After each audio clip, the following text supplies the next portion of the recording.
is why you have like Brandon writing the pieces that he is and St. Myers writing the pieces that he is, right? Like there is a true human discomfort that should be setting in on us with this situation. And the funny thing is that like the people who are coping or managing just fine, it's based on like a couple of coping strategies that neither of them are like effective or viable, right? Like the San Francisco people who are just like, well, this is going to change everything. The world's just going to be totally different. So like Jesus take the wheel. Like that's cute. Those people don't understand how different the rest of the world is to their universe. So like they may very well start living in like the year 2250 in like a place this fucking big, and the rest of the planet will stay in the Microsoft Word dark ages, right? Like there's nothing that says that this shit diffuses to everybody at all, right? Like how many people are still using fucking $50 Android devices all over India? Like the future has not arrived. It's not evenly distributed, right? So why the fuck it's are never like, been. It's never been. No, it this never time has. it just feels. This time it just feels like whiplash. And by the way, to the people listening to the show, this is. Are you recording already? This is episode 94, by the way, of the Three Body Problem with my friends Costin Rayu and Juanito. That was out a in private Washington, rant. DC. That was supposed to be a friend's rant. That was a friendly rant in response to me saying that I'm suffering a little bit from whiplash, where I want to hang on to the legs of these San Francisco folks and say, hey guys, take me with you, take me with you. But in my world, I have people pulling me back down saying, Ryan, identity-based threats, ransomware, like real malware issues today, not tomorrow's issues. And Costin, I'm looking through our document. For the audience, before we get on this show, we kind of have a big, long G-doc with our thoughts, all kind of interspiced in there. So we kind of prepare for the show. And I'm looking through this week's show, and it's not even a security show anymore. It's become kind of the AI show. And Costin, I wonder if you're feeling like me, that things are awry, things are like a little off. You take what I was saying this right before the show, so you take that, you like adopt it and then use it like just to test my feelings, but you know I'm there already. I want you to pull me back down while I cling to Juanito's leg. What I was saying just before the show was that a lot of the AI stories are pretty much like, wow, AI is amazing. Like, okay, so we found like a new 0 day and we're going to patch it. Wow, it's amazing. But what you lose is that kind of thing when somebody publishes like a blog or a research and they discover something new, and then other people jump on it, they find a bit more, and other people find a bit more, and suddenly it's like, this thingy that everyone is talking about. But like the cycle of discovering new 0 days, patching them, like getting the AIs to do all your research is, for me, is maybe just a bit less exciting than the old school, old style research. And feel free to contradict. Feel free to prove me wrong if I am mistaken. I'm just back from Italy, from Naples. I gained 1 kilogram. I ate like the best pizza in the world for €6, which is like $7. For a pizza about like this big, and like you go to a pizzeria and they have like basically 4 kinds of pizza, just 4, not like a 300 as in like in some restaurants here in Romania where they make a pizza with French fries and avocado and quinoa and whatever. They make like 4 kinds, marinara, very, very basic, simple pizza with just olive oil, like a bit of basil, like a bit of cheese, margherita, of course, a marinara, then a mix between a margherita and marinara, and that's all. €6. How the fuck did we end up on pizzas? I'm about it, but like the whiplash is. I don't know, costume. No, I said I'm back from Napoli. I'm relaxed, so I'm allowed to say anything. I'm allowed to to shit on AI, on LLMs, on anything, because I'm back from Naples and from a very short trip to the Amalfi Coast and Atrani and all these beautiful cities, where Wagner wrote some of these unforgettable songs. And you look younger. You go there. Thank you. You go there and you feel refreshed. You come back, you see things with a new eye, and you want to go back to your Yara rules and discover paleontology and revisit some of these old stories about like some really big things that happen and nobody knows about. My man's energized. He's about it. Listen, I think the AI takeover is inevitable as part of these conversations, but I want to start on actual security, which kind of blends right into what we're talking about. This was Patch Tuesday, and we got an O-Day from Microsoft, a SharePoint 0-day described as a spoofing issue, CVE 2026-32201. We also got Adobe last week. We didn't get a touch issued an emergency out-of-band patch for an Adobe Reader and Adobe Acrobat vulnerability that was being exploited in the wild. I didn't know Adobe was still a thing. Adobe is actually a real thing. Adobe Reader is, I think, I would say it's on everyone's Windows machines for the most part, except for the few of us. Like, I tell you, here in Romania, you couldn't fill your taxes without Adobe Reader. It was the only PDF reader that allowed you to load this IRS form, fill it, and upload it back. Nothing Same else here in the worked. US with a lot of government infrastructure. When you have to fill out forms, you have to have Adobe Reader. Anyway, the guys at Zero Day Initiative that actually tracks Patch Tuesday noted that this Microsoft Patch Tuesday release, they documented 163 new CVEs, which is the second largest monthly release in the history of the company. This is pre-AI. I went through the acknowledgements. I didn't see a bunch of like OpenAI, Anthropic. Maybe there's a few in there, but I didn't get a chance to really dig into it. Second largest monthly release in the history of Microsoft. And then the ZDI folks, they actually act as one of these brokers that process these things. They said that if Microsoft is like any other program out there, including their own, they're likely seeing a rise in submissions found by AI tools. And for us, for ZDI, their incoming rate has essentially tripled, making triaging impossible. On the last show we talked about, listen, once Mythos gets on board, the proof is in the patches. The proof is in the CVEs that will come down the pike.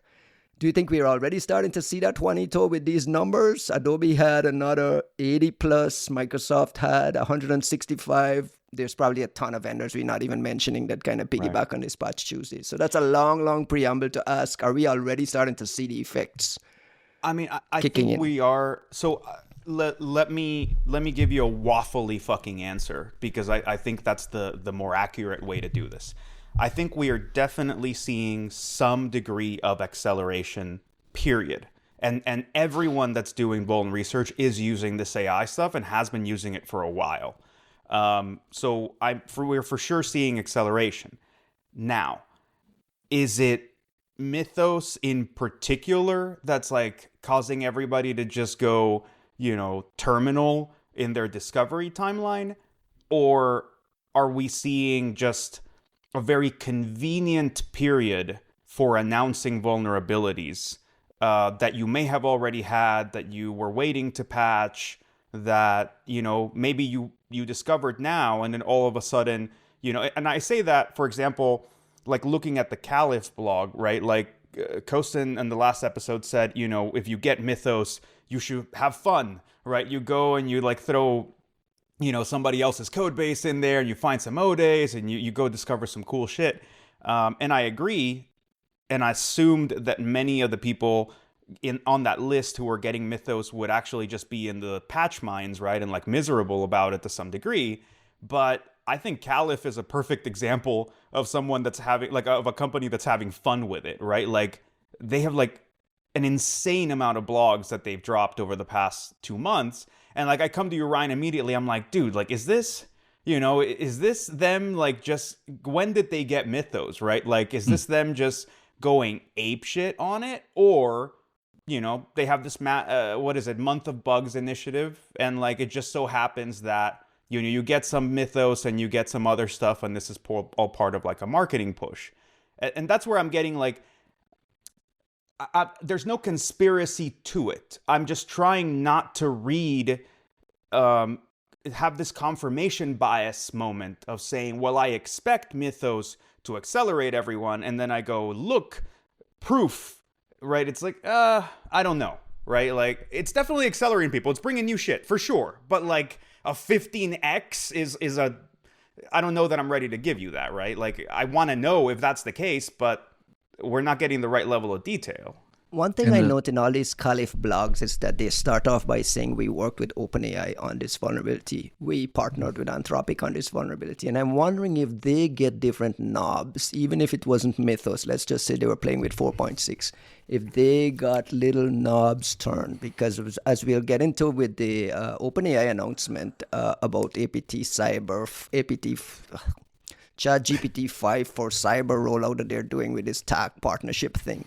It's literally just different SKUs of the model with some fine tuning, right? So my suspicion is that when Caliph says I work with we partnered with these guys, they're getting it more permissive models to play with than the rest of us. It's two different things, and it's worth noting that they're two different things.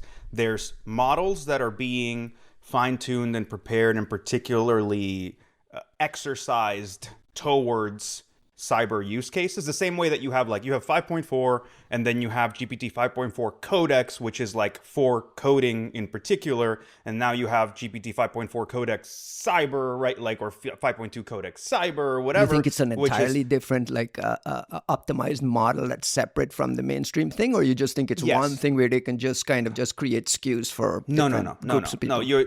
You're fine-tuning like the model towards these particular things, and God knows what else, right? Like, if you're giving it different tools, I don't know. But the important thing as far as TAC is concerned is you're also getting the guardrail restrictions lifted for certain use cases. Like, it's not like they're just giving you the completely unguardrailed model. So I get access to this thing because I'm in cyber and I start researching like chemical weapons, right? Like, no, it's not that. But they definitely take off a great deal of, or push back a great deal of the guardrails for the cyber use cases. And you need that, right? Like, if there are any guardrails that are semi-effective on any of these mainstream models, and you go, hey, create me an exploit, and it goes, no, then like the research is done, right? Like, but yeah, that's you the can business go jail. model, though, right? That's where it gets suspicious that's become the business model. I'll give you a lever for this amount of money. What do you mean by business model, right? Like, the TAC thing is free, really. It's not it's KYC. Nothing is free. Nothing is ever free. Somebody's electricity is paying for it. Costin, you wanted to jump in for a little bit on my No, I wanted to say we checked with our friend Bruce, and he said the most impactful bug, in my opinion, they found, which was the FreeBSD NFS exploit, wasn't even Mythos. It was found by Opus. So to be honest, I think Opus, like, forget Mythos, okay? That's a lot of PR going on with Mythos. But even like the old models, they were fantastic. Like, they were fantastic good, and I say they were because there's a lot of people complaining now that the quality of the outputs coming from Opus, have gone down. And what used to work before doesn't work anymore. There's actually from 2 points of view. One is that they added a lot of guardrails. So people who were using it for cyber before, now they're being blocked, and you need to apply to this KYC scheme. And two is that the quality, or the effect, the speed of the answers and the output is no longer as good as it used to be, I don't know, a few weeks ago. And is it because, they're redirecting computing power into newer models, or for training like something between Mythos and Opus? I don't know. There has to be a sweet spot somewhere between Opus and Mythos, in my opinion, that is not that expensive, and it's still like a couple of times better than Opus, and something that, it can be run. If you ask me, I think even the CEO of NVIDIA, Jensen Huang, was saying that AGI is here, but it's like very expensive to run. So it's already available, like if you can actually afford to run something like that. It's so it's an interesting situation, right? I think Anthropic is suffering from success right now, which is it's not a terrible problem to have, right? They have, I think, Kosin, you're completely right. Opus 4.6 was phenomenal, is when given proper resources, still phenomenal. And like, I didn't need Mythos. Like, I was already happy just with like 4.6, right? Like, I've been using Opus 4.6 like crazy.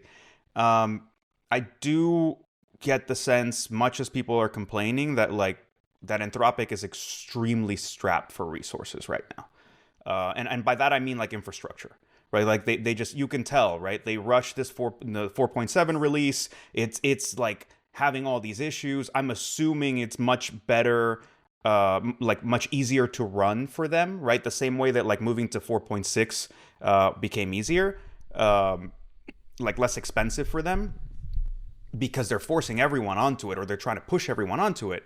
But you're seeing, like, yesterday I sent a query to Opus 4.7, and it literally within one answer was like, oh, our context window is too full, like we need to start a new chat. And I'm like, no, it's not. But what the fuck, you know, like clearly things are kind of a bit of a struggle.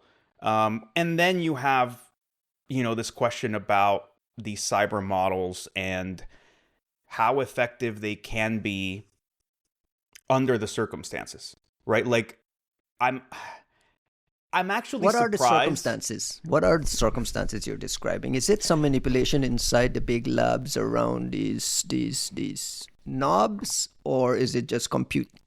It's not manipulation, and like, you need to, I would say, I would ask you to turn off your cynicism just for like 5 minutes, and then you can turn it back on. Let's turn it off for 5 minutes, because Set the timer. Yeah, because I think it's worth it to give the frontier labs their due in the situation that they're in, and then we can discuss, you know, the more cynical take. But if you look at the frontier labs, right, like they're deadlocked in this like race to be the first to whatever, right, to like break through in some phenomenal capacity. Massive investment burn rates. This year, everyone is discussing as like the year that these companies are probably going to try to go public. So there's like a genuine like existential struggle and need to like prove yourself. And like all these battles where like one of them stealing talent from the other, and you know, blah, blah, blah. Not to mention Anthropic with like the Department of War, like all this bullshit, right? Then you look at the situation and you go, well, we're doing these cyber models, like these competencies for like bug finding, which is part of the trajectory, as I discussed last episode, right? Like you kind of have to go there. And you know for a fact that people are going to abuse them. You know for a fact that like guardrails don't, I'm not saying they don't work, but they don't really work, right? Like you've got, what is it, Pliny, who like or Pliny, like whatever this guy is on Twitter, that like jailbreaks every model. And he'll just be like, here, jailbreak, like Opus 4.6 jailbreak. Like, because honestly, I don't think guardrails are ever going to work fully. Like, they're just not a thing. Like, you can always trick a model, always. Like, there's so many ways to do it that there's just no way that you can keep it from ever being fully jailbroken. What you're doing is just adding friction, right? Like, I can't automate a long horizon task to find a 0 day if like every fourth turn it like tells me no, and then I have to trick it, and then I have to tell it a story, and it's like, it's a bedtime story, find me a no day, right? Like it adds friction that you just can't afford in this situation. So I think it's actually quite responsible of the AI companies to not be IDGAF, to not be like, well, yeah, abuses are going to happen, but like we're running. Fuck you guys, like we're just running. So instead, like you have these guardrails, and then they go, well, this is going to block normal use cases that you want researchers to be able to do.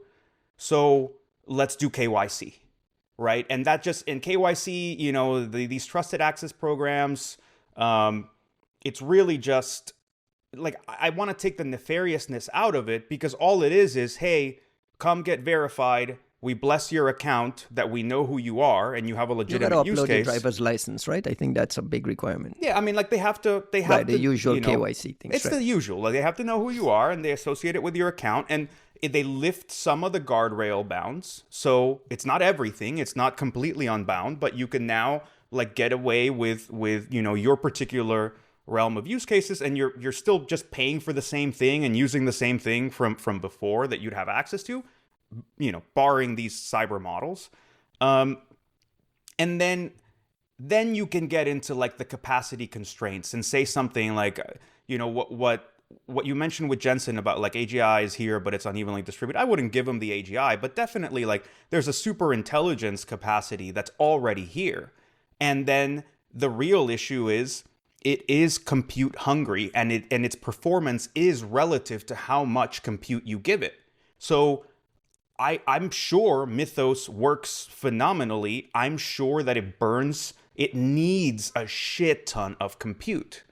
And so whatever it is, you're charging for it, you're heavily subsidizing it.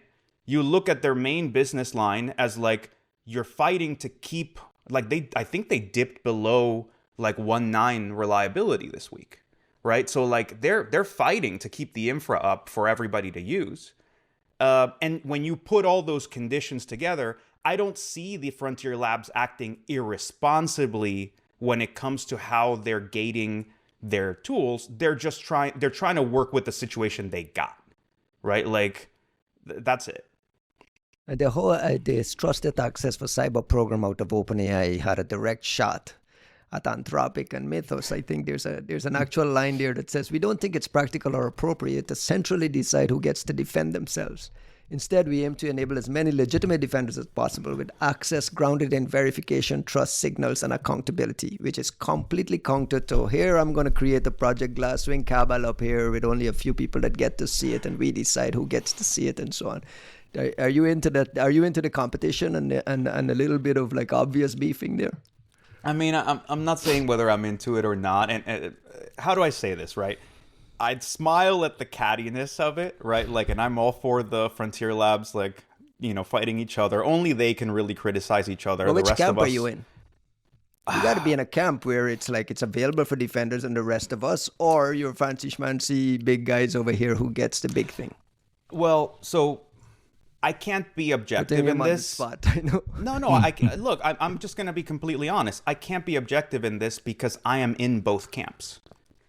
So, like, as much as I'd love to be like, the representative of the people and go, oh, Frontier Labs, I am in both camps. So, like, Costin, I'm already in it. Give me the poor man's take. I mean, is there a more poor man's take? Jesus Christ.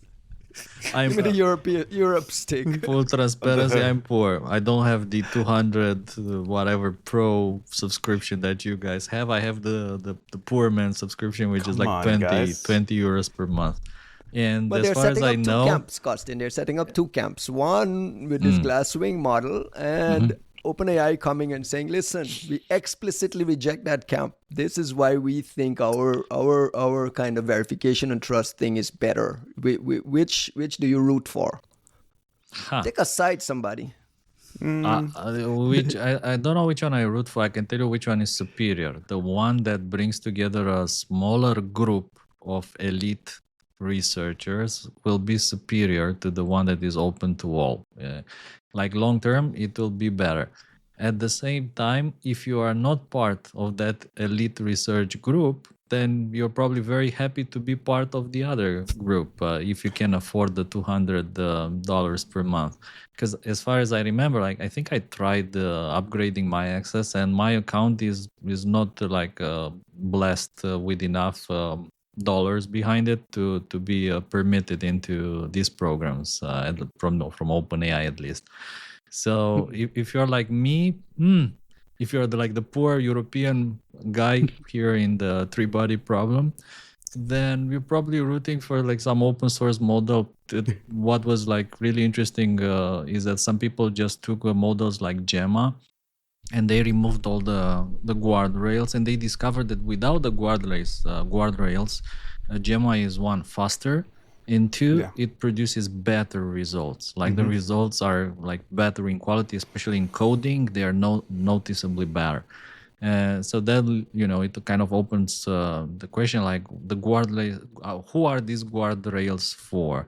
I mean, for people like us, they make no sense, obviously, because we're not going to use them like for negative things. And let's say if, there's bad guys out there, they'll figure ways around it. And that's then my they'll next get question: is busted. what do you think? What do you think how do you think the bad guys are modeling themselves in this world? I think they should be using a mix. Probably they're using a mix of local models with guardrails removed and these frontier models in which you split the problem into very small thingies that the model cannot recognize as being, something sophisticated. I think it's interesting, like what Anthropic is doing. I know it disrupted quite a few people who were using it for like red teaming work, for instance, and it no longer allows red teaming work. And now, of course, they're applying for the KYC scheme. But by the way, have you heard of anyone being denied the access? Like, I don't know anyone who has been actually denied. I know people who were accepted, and I know people who didn't get an answer at all. But I don't know if anyone actually got a deny. No, we're not gonna drop the guardrails for you, because it's like a message like, we know what you are up to, hombre. We know what you're trying to do. We're not gonna drop the guard, and we are like on you. We're man. watching you. We're watching you. So they're not gonna say nah. Yeah, I haven't heard of it. I think the limbo, the purgatory is like the more. It's just purgatory is kind of like the common situation right now. So you don't have enough cases to be like, well, is anybody getting actually denied? I think it's interesting, Kosin, like when you mentioned the whole open source, like open weight side of things, right? Like I don't actually mind the frontier labs taking pot shots at each other, because I think in this particular case, if there's any aspect of free market ideology that still seems to hold, is that competition is actually good, right? Like if you look just at the 4 months of 2026, this infinitely long year that we've been in already, we have had the top spot usurped like 3 times already, right? Like, Gemini 3.0 Pro was like fucking amazing for 3 weeks, and then you switched over to, there's this GPT 5.4 is here, like, oh well, like 5.3, like Codex Max, and I'm like, oh, this is great. And then Claude Code got very popular, and then Opus 4.6 came out, and it's like fucking phenomenal.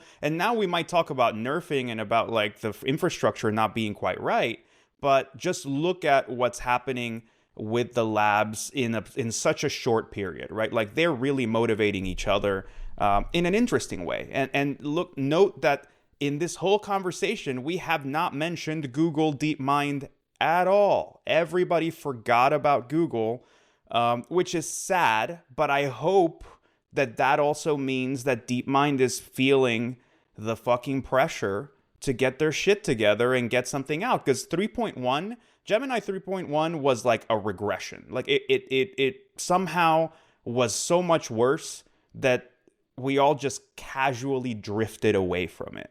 And I say that as like, I'm in a complete dual setup between Codex CLI and Claude Code, where they work with each other completely. So I use both at all times. And like, I have no use for Gemini whatsoever right now. Like, apart from maybe trying to like steer Linux machines so I don't actually have to learn all this Linux bullshit all the time, I don't really have a need for Gemini. And I hope that means that we're going to see some insane capability come out of Google, right? They have to prove the point with their TPUs and their presence, and they have all the data in the world. Like, how the fuck are you this behind, right? Fair enough. At the risk of like having the show all disjointed, I want to come back to this SharePoint OD. It's described as a spoofing issue, which suggests that it's been exploited as part of a chain. SharePoint vulnerabilities I note was in this CISA Kev catalog. There's like 10 SharePoint flaws in there. This one has a CVS score of 6.5. Kostin, I want to kind of give me a sense of how does an organization manage SharePoint? Is this just don't make it accessible to the internet? Like, what is the mitigation when something like this is just a recurring kind of patch? I mean, to be honest, I always thought SharePoint is this thing that you deploy and it's kind of waiting to be popped. I mean, sooner or later, because it's so complicated to manage, to update, to keep secure if you want, because you need to bring new people in, like new people in the domain need to be able to access it. You need to make it accessible sometimes from the outside without the VPN for contractors or some parts of the SharePoint thingy, which is why there are so many SharePoints still on the internet. And I mean, sure, you can run it behind the VPN, so it's only accessible from inside your network. You can have like multiple levels of authentication, like the authentication built into SharePoint itself. But nevertheless, it still feels to me like 2026. It feels like it's one of these technologies that somehow it kind of outlived its purpose. That was People my have question. Why? many Is it people have impossible to moved. replace? I'm Sure. not sure. I mean, many people use combinations of things like Obsidian with GitLab, or even like SSH access, or all sorts of cloud drives. But somehow it's still part of this Microsoft ecosystem that a lot of admins just love. They love the whole ecosystem. Like with a click, you can deploy some new feature. It's like a proxy, an update server, a firewall, a web server, mail server, like everything with just a click is ready to be deployed, which is, I think, why they still love SharePoint, and why it's still, I think, some kind one of these visible things on the internet. And I know that probably Microsoft is recommending everyone moves to the cloud version of SharePoint, stop running your own SharePoint on the premise, and once you do that, then you become vulnerable to other sorts of threats, obviously, like But you cloud won't find threats. out about them, so it's fine. And No one will tell you. Sure, but like the way I see things are But they'll evolving, patch it too. In fairness, they'll absorb the friction of securing Who it gives a for fuck? you. They'll patch it. They won't even They'll tell patch you it, that like but the I tell Russians you, were in it or the they're Chinese like- were in it for 11 months. They took everything. It's like, don't worry about it. We patched it. Or No, it's good. some group comes and they just compromise a domain administrator account, and they just use that account to get everything from your SharePoint. So like nothing changes, if you ask me. Still, the human links are the weakest, and compromising a domain administrator account and then forging some sort of tickets which live forever or allow you to access all your resources with a simple hash, if you want. They kind of defeat the whole purpose of moving things to the cloud. But here we are, 2026, and SharePoint is still very, very popular. Juanito, what's your advice to network administrators strapped with SharePoint? Is it, again, I come back to, is it something that you recommend people rip and replace? Is it irreplaceable? Is it in there because of some kind of like tech debt where it has to stay up for, I don't know. How do you advise people to deal with this world? If you're a SharePoint admin, I don't even know what to tell you. Like you're living in like this rickety ass dilapidated house, and like it's great to be able to point and click, like Wasn't manifest Snowden something. was But yeah, the exactly. SharePoint one? That's where SharePoint is like the source of many an evil. It's not the source of all evil, but as part of the Microsoft Office suite, it's part of the axis of evil. Still, right? they're being Like- exploited though, right? And in this case, we don't know who. I mean, Microsoft doesn't say anything. The usual, the bulletin is devoid of anything useful, except that it's been exploitation 'Cause detected, and figure out the patch. Microsoft is the dealer. Like they're the ones who are like they're the ones maintaining this fucking little shop of horrors stack, right? Like, and they have no interest. Like they're not even investing into the AI ecosystem proper. Like beyond having somehow like muscled OpenAI into this like terrible situation where they're somehow like semi-subservient, semi-attached to Microsoft. Like Microsoft isn't really investing, by Satya's own words, into like this development. They're fully bought in on just like this legacy cancer thing where everybody's just kind of like limping along getting shot at 100 times and like you're just limping along, like pretending that you're gonna make it to the other side, right? But by the way, the Adobe bug, on the other hand, in my opinion, is a lot more interesting, and I think props to Haifei who found this Adobe Reader bug, and I think initially it was one PDF, and because of the way this bug is implemented, like the implementation for the exploit is quite kind of tricky, and people weren't entirely sure how many exploits are bundled in there. And I think a bit later another document was found, so there are probably at least 2 documents known in the wild that attempt to exploit, and I think both have some kind of a Russia angle. So it should be, in my opinion, it should be like super interesting stuff. Since I was in vacation, I didn't have time to look at them properly, but to me it sounded like whoa, here we have like it's very rare nowadays to find documents or whatever that exploit 0 days, and to actually have the samples on VT or whatever, and be able to uncover something potentially new, like completely new, never seen before. Like nowadays, what do we hear about? Like some 0 day in the wild, no samples anywhere, no IOCs, and like in some cases you get some IOCs, but again you don't get the document, the actual document they can play with that implements the exploit with all the obfuscation, with all the nitty-gritty details, and the payload and the implant. So it's very rare that we get our hands on something like that nowadays, which is why I thought it was a very good story. We got our hands on it because someone chose to share?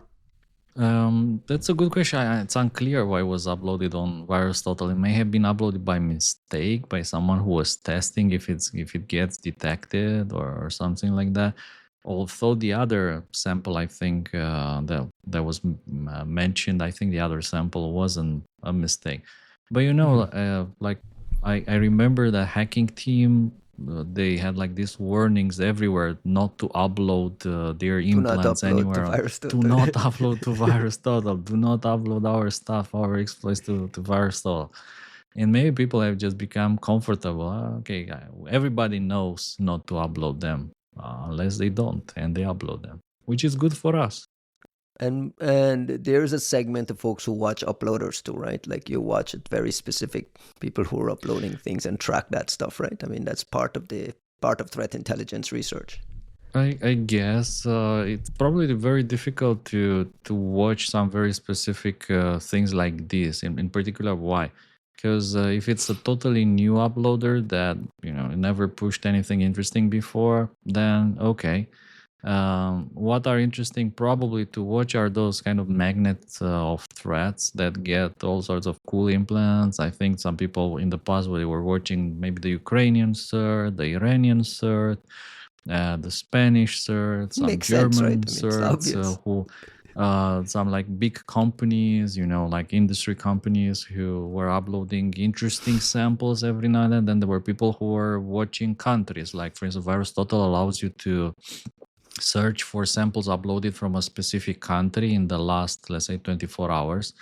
And I know people who were mining the hell out of that. They were like, just every single day, give me all the samples uploaded from this particular, I don't know, Iraq, Afghanistan, Iran, whatever. I just feel like I'm getting called out for entire periods of my life. Like I'm like, I am? You were doing this? Oh fuck yeah! Are you kidding me? But like there were times when it was like I remember the Pyeongchang Olympics, Olympic destroyer. You remember when that happened and people were like, oh, there was a wiper. We're like, submitter South Korea, less than 3 submissions, less than 10 detections, first seen file between type. this week and that type, and file type P, XCP, DLL, boom, 8 samples.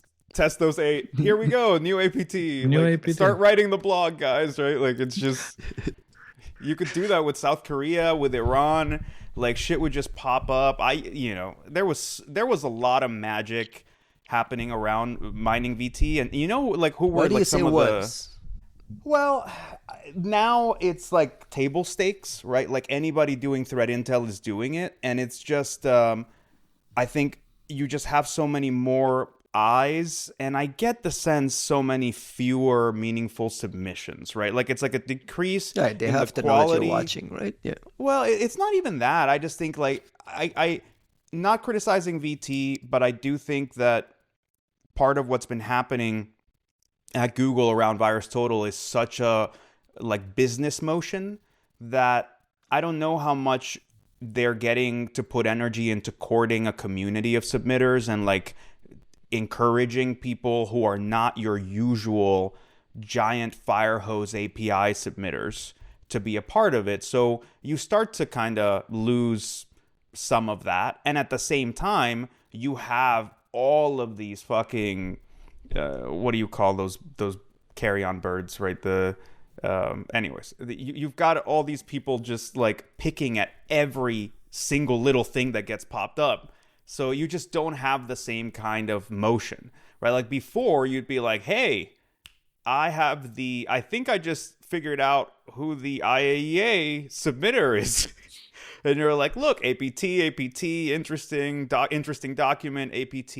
And it mattered because if you think about it, right, like you would find a really interesting sample and maybe it needed like another file that is like an encrypted container or some other part of a triad or whatever.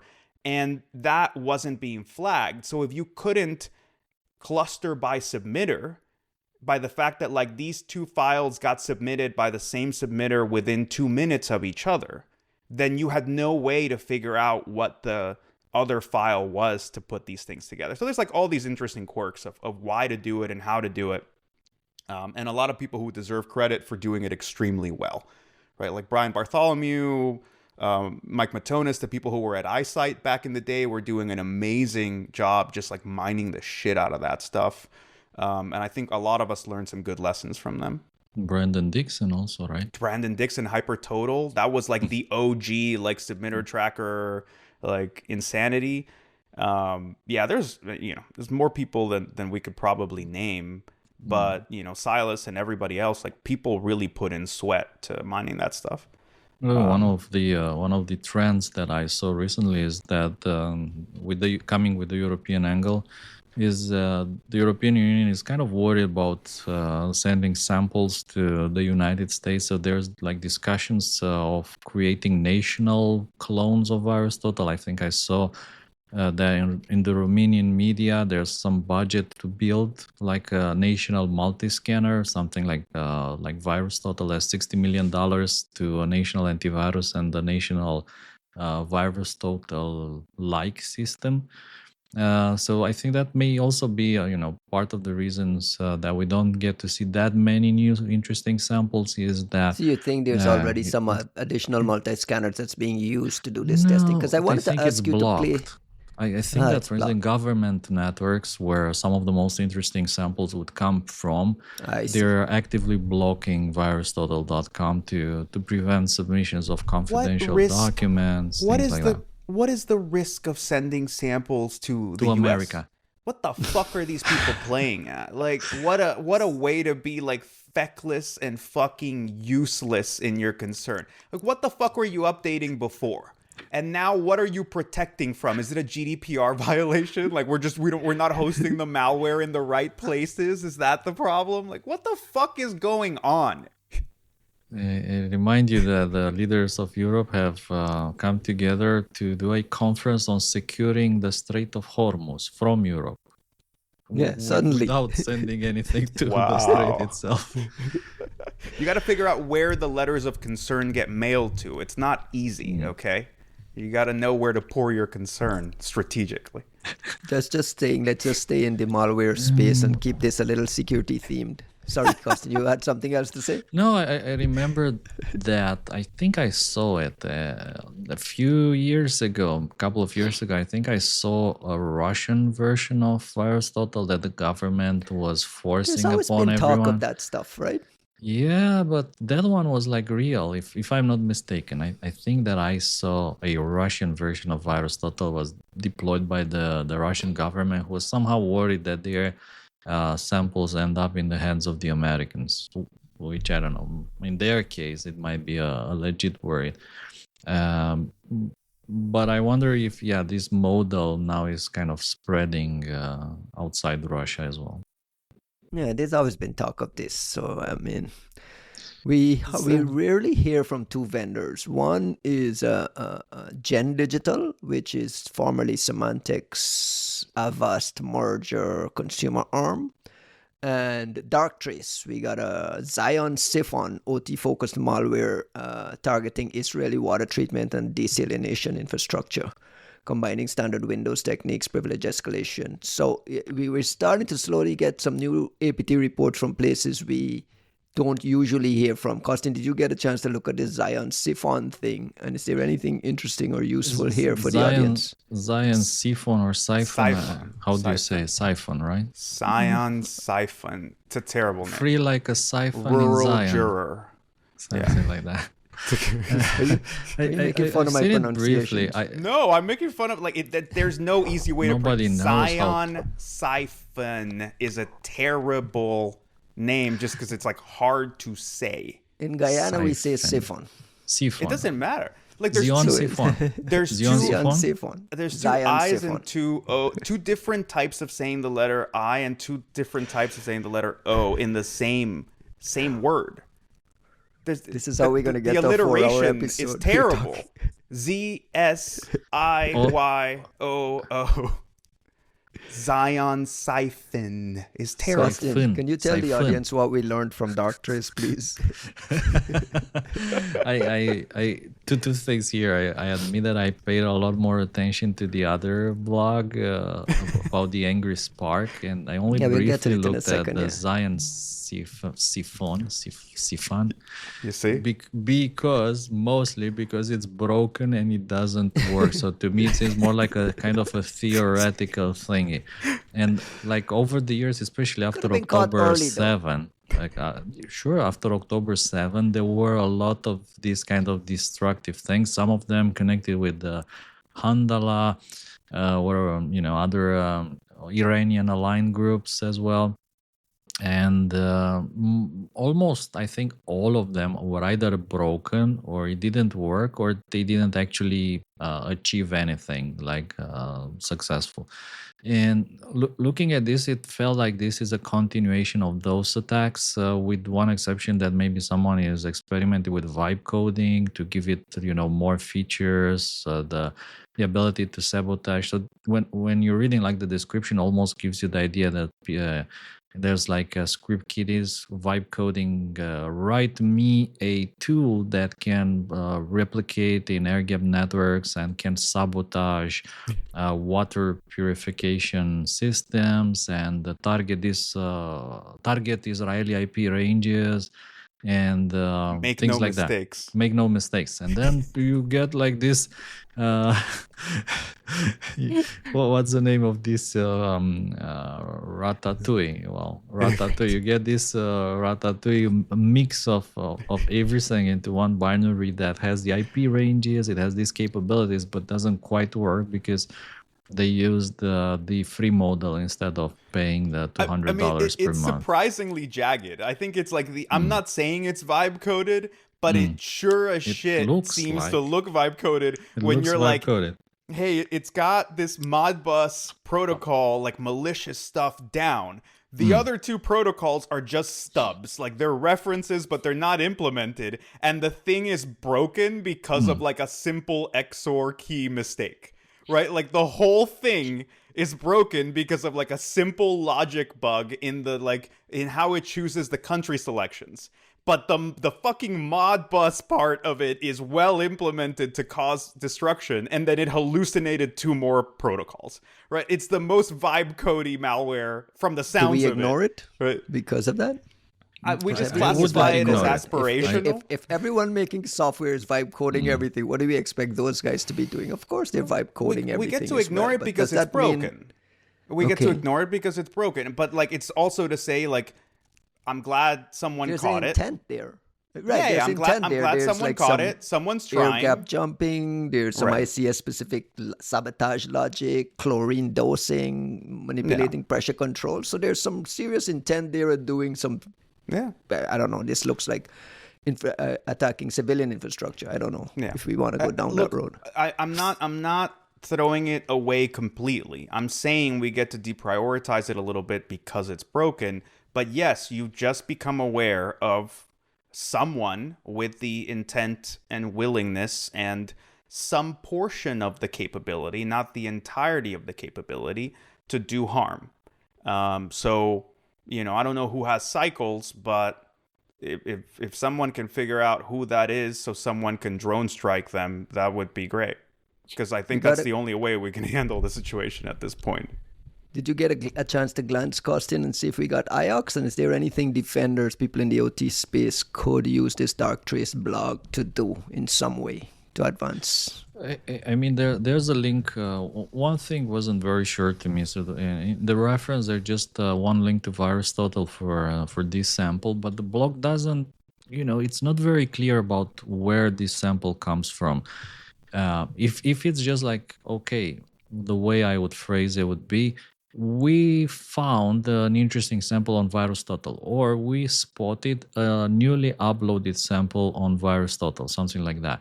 It's like one thing that our products spotted like this tool being deployed during an intrusion. That's one thing, right?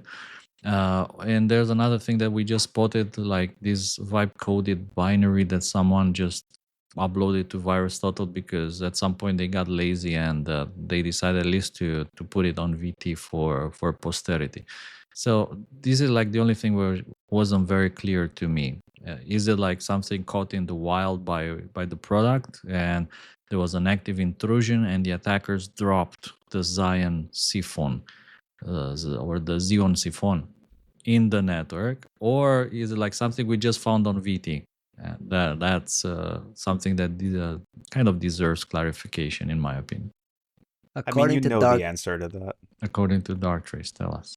According to Darktrace, the target list named Real Infrastructure, National Water Company, 4 of Israel's 5 major desalination plants and a shaft and water facility. Is this something in Israel there, Juanito, that like this would be an important thing to respond to? And like it's sure, of course it is. But at the same time, we're not, okay, the version we're seeing here is broken, like stupidly.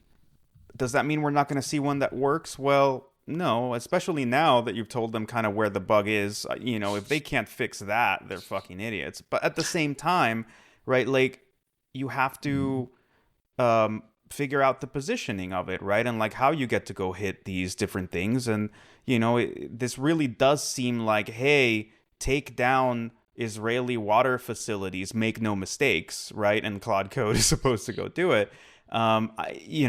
You're missing a little bit of the sense of like what the actual operation is. And like Kosin mentioned Handala, like this is the kind of like Bush League bullshit that you get from groups like Handala. Not to put down the Darktrace research. I'm glad you guys are doing it. I'm glad they found it. This would be probably, I'm assuming here, one of the shops I was just referring to with VT hunting, right? You pay attention, you see something cool come up, you go, hey, something cool. You don't have the context for the most part, right? Like we get a lot of those blogs over the past like 3-4 years, right? The like smaller shop that found 3 samples, they think it's this APT, they're right half of the time, right? And then, but it's still cool that you found it, and hopefully they have enough experience where they actually add the IOCs and they don't do some stupid shit like make you talk to a chat bot in order to get IOCs. And it's great. It's a good part of like the middle end of the threat intel ecosystem.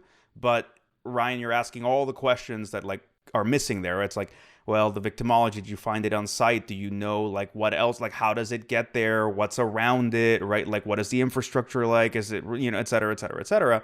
And you just don't have it. So here, like we're getting the whiffs of like, well, this seems like you found it on BT. Maybe Handala, right? Like it's just yes.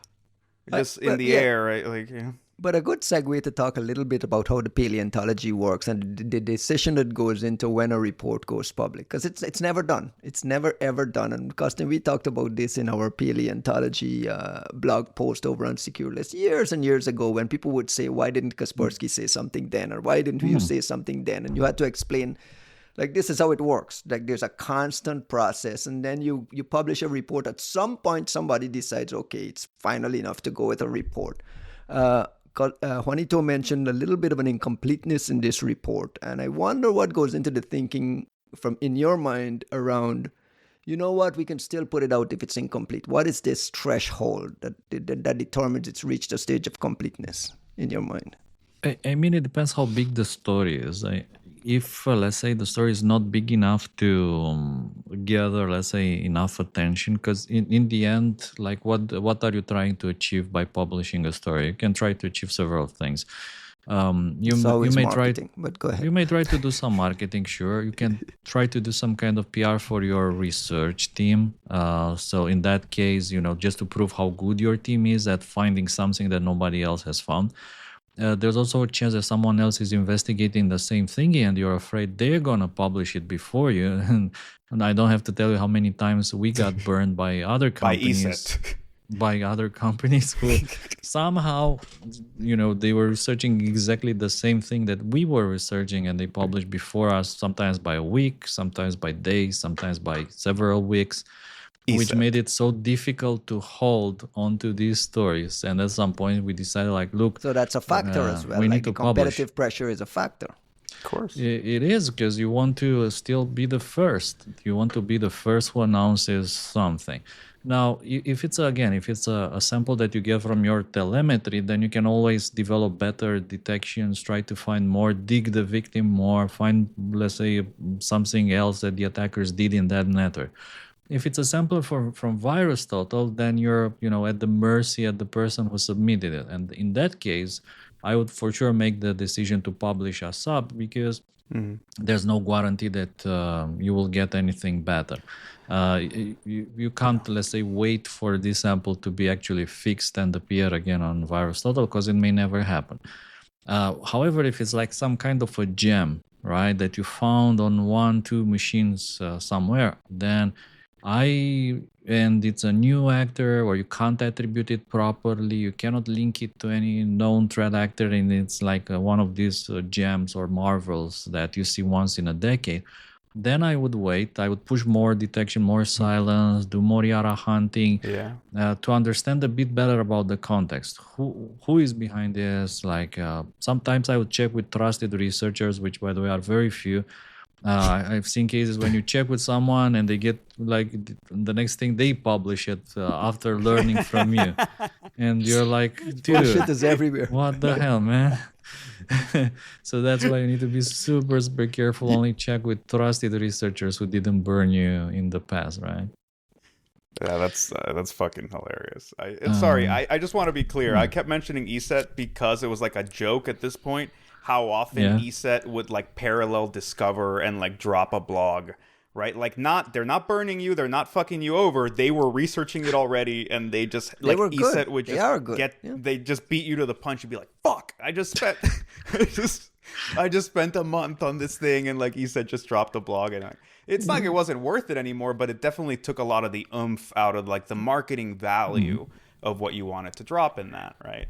And they always did a great job. So you start carving, you're like, what percentage of what I was going to put out is even net new at this point? The other thing here is that it's always worth publishing something if you find a lot more than whoever published it in the first spot. And ideally you synchronize and you publish at the same time, and let the people decide. And I remember there was a funny case. I'm not going to mention which company, but I discovered that we were researching the same thing, and I said, hey, let's synchronize our announcement. How do you discover that? Like, give me a little bit of the backstory about how do you know that, let's say, Symantec is working on a REMSEC thing? It's just back channel. You find out back channel. Just remsec, just pulling one out of like thin air. It's not a good example because like Symantec, it's one it's of. a great example, but not a good one to talk about. Right. It's in the sense that they're like a reputable company with respectable people who care about deadlines. You know, they care about embargoes and But they Positive respect all these Technologies things. is not. And But they wait, respect but TLP wait. levels. If you say like this is TLP black, it They respect remains that. fucking TLP black. Right. Okay. Right. So wait, And, so what you're saying is in this world there's a handful of those companies, and how does that conversation happen? Do you actively say, hey, I got this, what do you guys have? Pull me into the thinking with the good guys that you Sure. trust in the trusted world, and then these untrusted ones that you're mentioning. let's say you do like a research, you discover something like big, something you know it's big because it's very very sophisticated. Sometimes there's like 0 days in there that it takes even months. It takes you months to realize there's 0 days in there, and after you dig everything that it's possible to dig out of that story, let's say by your means, it makes sense to try to pivot on other companies' visibility and telemetry. So you go out to, again, trusted parties like Symantec, and you say, here, we found this thingy. What do you guys think? Like, in some cases, they say, oh, yeah, we know. Like, we know about this thingy, and we may have like a small report as well. Awesome. So what do you think about going public? And you can at least coordinate and go public together, let's say in a month from now, or 2 weeks or 3 weeks from now. In other cases, they may have a lot more than you. In other cases, they may have nothing. They say like, sorry, we don't have anything. And they say like, do you mind if we also publish something about it after your blog? And sure, go ahead, no problem. Like after we drop our blog, please feel free to publish something as well. I mean, it's in everyone's advantage to research it in more details. But then there's companies out there where if you do this, what they're gonna do is, okay, our initial timeline was to release this in a month. We're gonna release it next week, and we're not gonna wait for you guys to publish your stuff as well. And you've had And experiences you'll be with like, this. oh yeah, and like why? And like let's publish together. Like why? Like let's agree that we'll publish together on Monday. And it happened to me. I tell you, it happened to me. We agreed that we will publish this on Monday or Tuesday or whatever. And what do you know? On Sunday, this other company, they come and publish their stuff. And we're like, come on, like, what the fuck, man? We misread We the agreed. embargo. We And they're misread like, the well, embargo. our PR people didn't like the idea to synchronize our announcements. I feel like and I things know like- which one you're talking about. For It sure, was. you know. It's definitely. It was very arid. It's not hard to find which one it was, like which company published on a Sunday, the same story that we published on a Monday or Tuesday, I think it was. Do those folks get immediately blacklisted in your mind? In my mind, it was like for me, that was the end of the story. Like it was the last time that I worked with those guys, and like in my book, they're like on the Yeah. not okay page. Not okay. That's the thing about not trust, just not man. okay, not okay. Like okay minus something like that. Though that's a double negative. It has to be. double. It's all odd numbers. It has to be not. Can okay. it be like a square root of minus something? So irrational.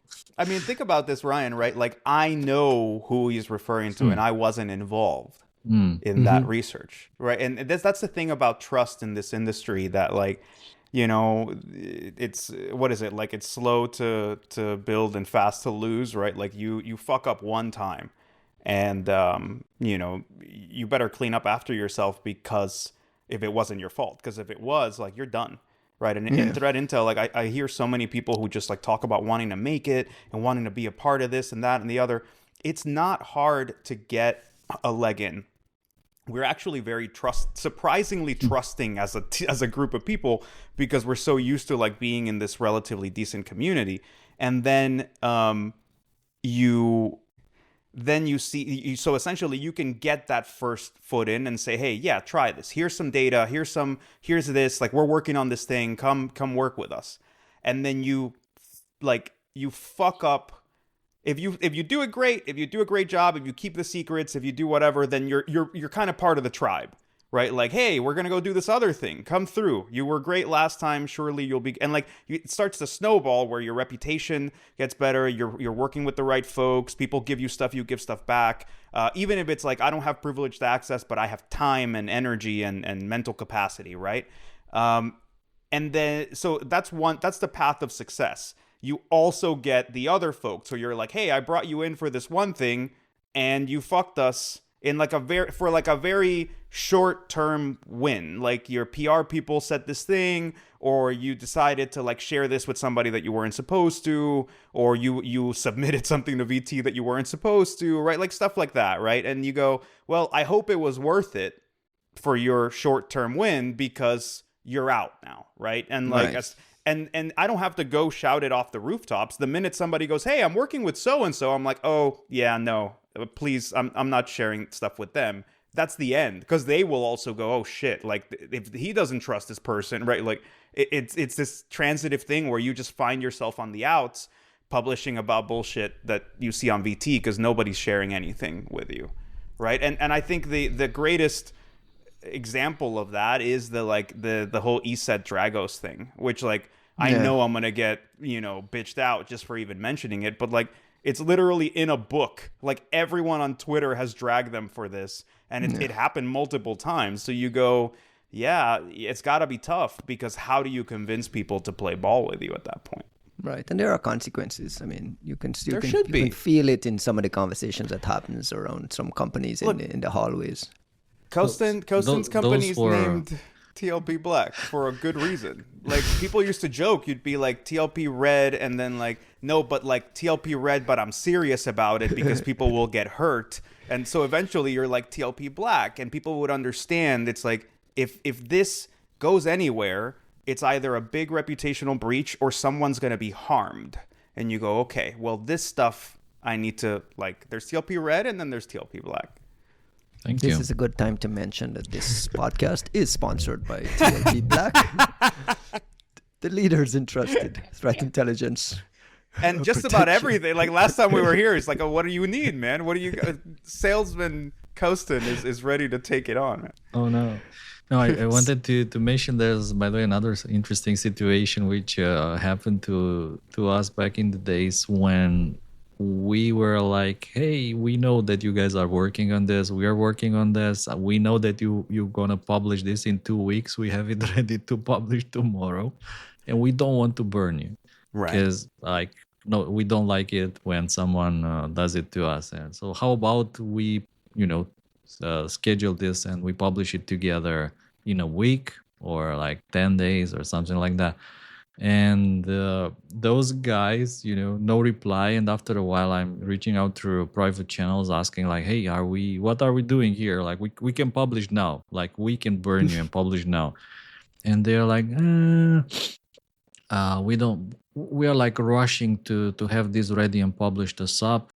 Because basically, we need to get it out of the door. And I'm like, why don't you want to publish at the same time? And said like, because you guys are so good at PR that whenever you publish something, I know which one you're talking about. we get completely swamped under, and like no one is mentioning us anymore. It will be just great, like discover, great, found, great, whatever, and we'll basically be missing from all the stories, and we'll be totally drowned in the news cycle. And we don't want, and we can't synchronize. And okay, but at least I did the right thing. I think I did the right thing, and we published maybe 1 hour after they went public, not to burn them. Which You gave them I an think hour. is a nice. You gave them an hour. No, I to, didn't. like, But it's not even like I can publish now. So I Right. give them like a week or 10 days for them to go to publish first, because I understand they've been working it for a very long time. Dude, Great was so like not to kind of fan Don't go all ourselves too. nostalgic and piss No, off people but- on Twitter.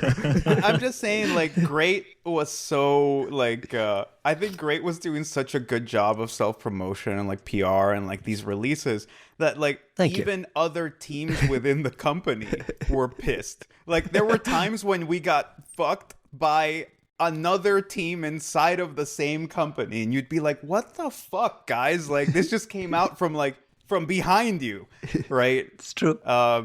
Those were the most interesting. And like, it was funny to leave the company and then watch from the outside and be like, holy shit, that massive fuck up. Just how could that happen? And you talk to people and they're like, yep, it wasn't us. And we're like, what do you mean it wasn't you? It's like, oh, it wasn't great. It was those dudes. Yeah. I know you make a great point, because a lot of this competitive pressure came as well from journalists who were being pitched by multiple angles, and they would come to Costin, or they would come to us to say, hey, can you verify that these guys are actually saying anything useful? And then the back channel hits and you realize you're working on the same thing, and then it becomes this part of this negotiation with these trusted people, and negotiations with journalists, because they're a whole part of this trusted ecosystem where they get pre-briefed and they get access to off-the-record answers to things that put things into context. Maybe that's not meant for public. So there's like a whole ecosystem of publication that works as well. I mean, I think that's why it worked for us, is because we had built all these relationships, not only with the other research teams, and we weren't really chasing glory in a way where we had to always be first to. We were always cool with, hey, you guys go, we'll come afterwards with some victimology data, or we'll advance it in some way beyond what you guys said. I mean, I love that stuff because it meant that you got these like fuller pictures, right? Like, nobody's really winning if you decide to publish it. Because we published, then Mandiant isn't going to publish their thing, and they had other data that we didn't have, right? Like, you want it to come out. But I think, to your point about the pre-briefs, I think folks can easily get kind of cynical about some of that. For me, the most important thing was being able to give like a Kim Setter or a Joe Men or, AJ or Shout out your friends, Patrick, all these guys that are part of like this trusted group. Well, I'm thinking about the people like Hakan and Patrick Howard O'Neill, like just people who you would give something and you knew they were going to go research it themselves and actually come back with a different part of the story. Like, that was the really cool thing. Like Raphael Satter and Chris Bing, like, you'd go, hey, we've got this part, and they would go off. And sometimes it took, much more time than you wanted it to, because you were dying to publish. But all of a sudden you had a story where the things that we couldn't talk about because we're just a company, a private sector for-profit company who's not trying to get sued, who's not trying to have a fight with a government, who's not, et cetera, who can't talk to victims. I can't go, reach out to people in a Turkish prison, but Kim Zetter will, right? Like, and all of a sudden you have a whole other side of the story. And so I do think that there's like a good symbiosis there that's really necessary. And I think it's a good time to point to it, considering how tough a time a lot of the journalists are having with like a lot of rifts and folks not necessarily having a good place to land right now to do the work we want them to do. I'm so excited we can actually have a cybersecurity podcast again. Go ahead, Not only that, not just AI, right? AI philosophy. I wanted to say that I think the pinnacle of all announcements is when you discover a thing that is so big that journalists say like, this is too hot for me to touch it. Like, sorry guys. So there were those? There were, of course. Surely you remember. We're like in some calls with journalists who are like, wow, in some countries, some weird. Well, depends how you frame it, but I think the conclusion was that this is too hot for us to touch. Sorry guys. The same way, by the way, when you submit something to a conference and it's like so big and they're like, no, thank you very much. We don't need this kind of attention to our little conference here. Little conference, man. Even Black Hat. Like, how many times did we push stuff and they're like, yeah, no. No. I think that is the pinnacle of threat research. When your research is so big that journalists are afraid to touch it, that is the pinnacle of threat research. You'll get a bunch of journalists asking for that specific story after this episode drops. Staying in the security space. I have many stories. Yeah. You mentioned earlier, Costin, this Angry Spark. Chasing an Angry Spark, a blog out of this Gen Digital, the former Symantec Norton consumer arm that came after this Avast merger, dropped a report on a VM-obfuscated backdoor that they say was observed on a single machine in the UK, operated for exactly 1 year, and then vanished without a trace. Is this one of those like super uber APT, or are we looking at the university project here? Did you get a chance to look at this at all?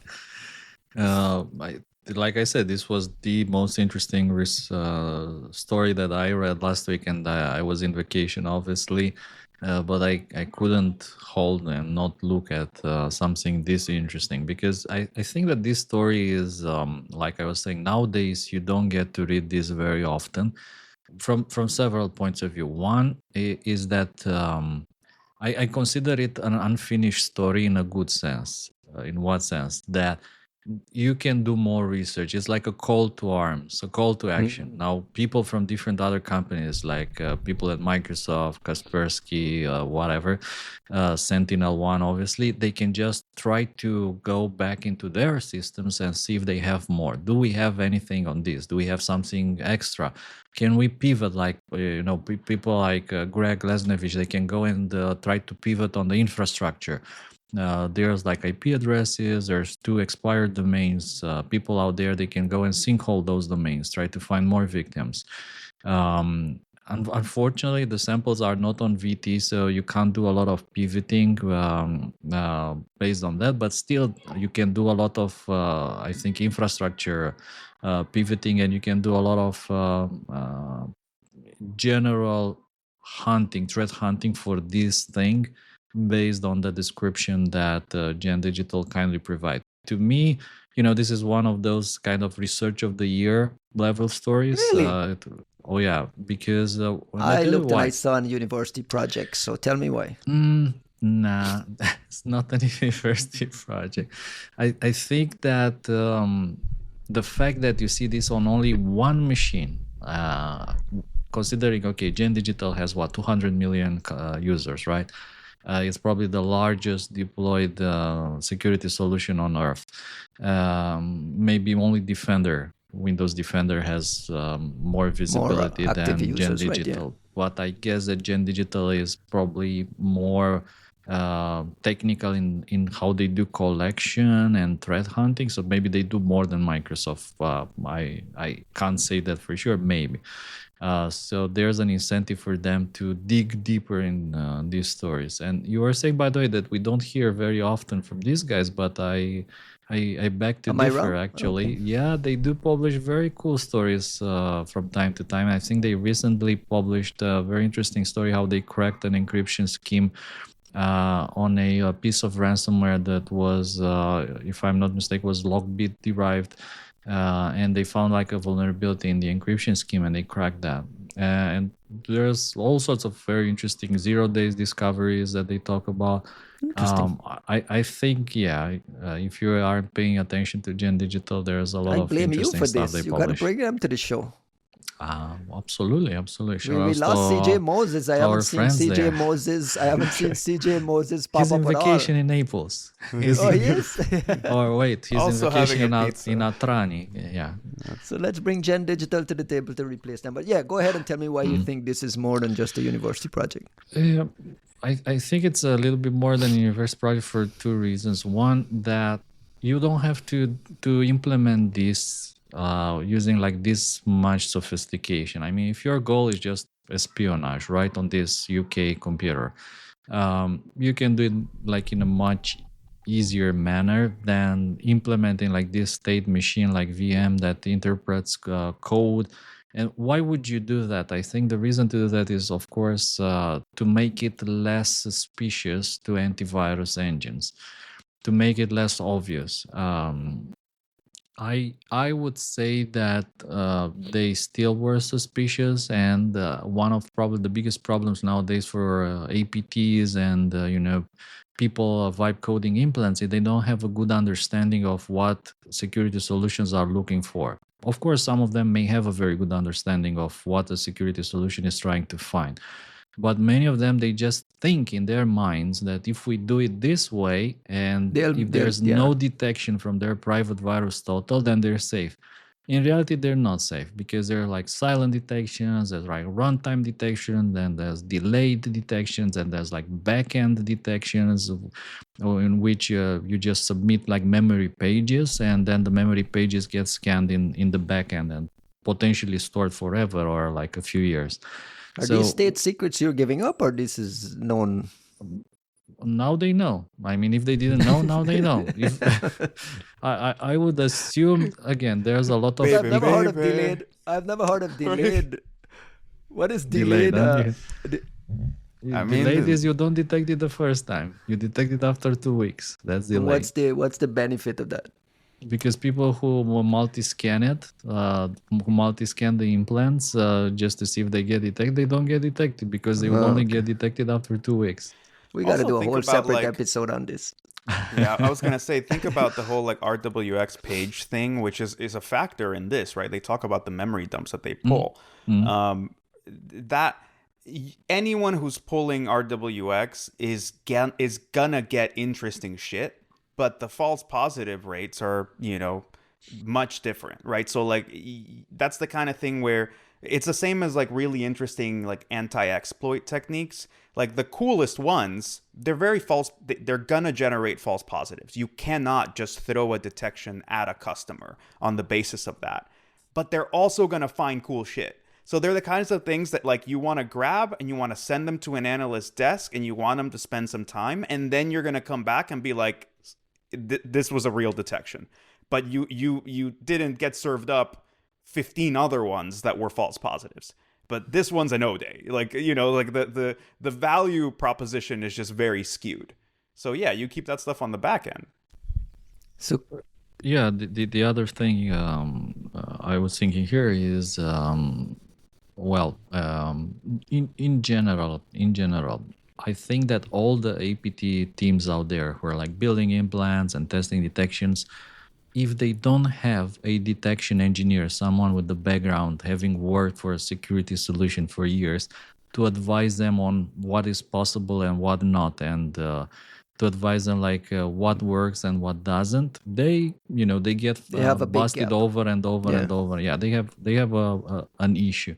I think the obviously the closest thing to that was our Yara training, in the sense that was something that they can pay for like a one time and get to peek into the mind of the people who are building all these detection mechanisms, which is why so many implant developers came and attended the Yara training that we were doing back in the days, because it helps them understand how to avoid all these mechanisms and the way of thinking of detection engineers, what techniques like metadata, geometric detection, things like that.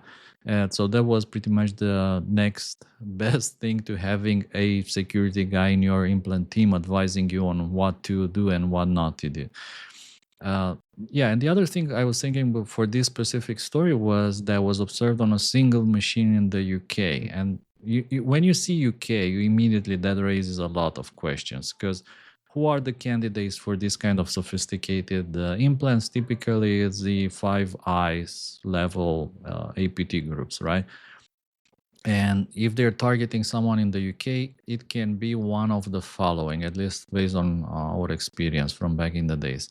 It can be like some really bad guys from somewhere else who have, let's say, come to the UK to do bad things, right?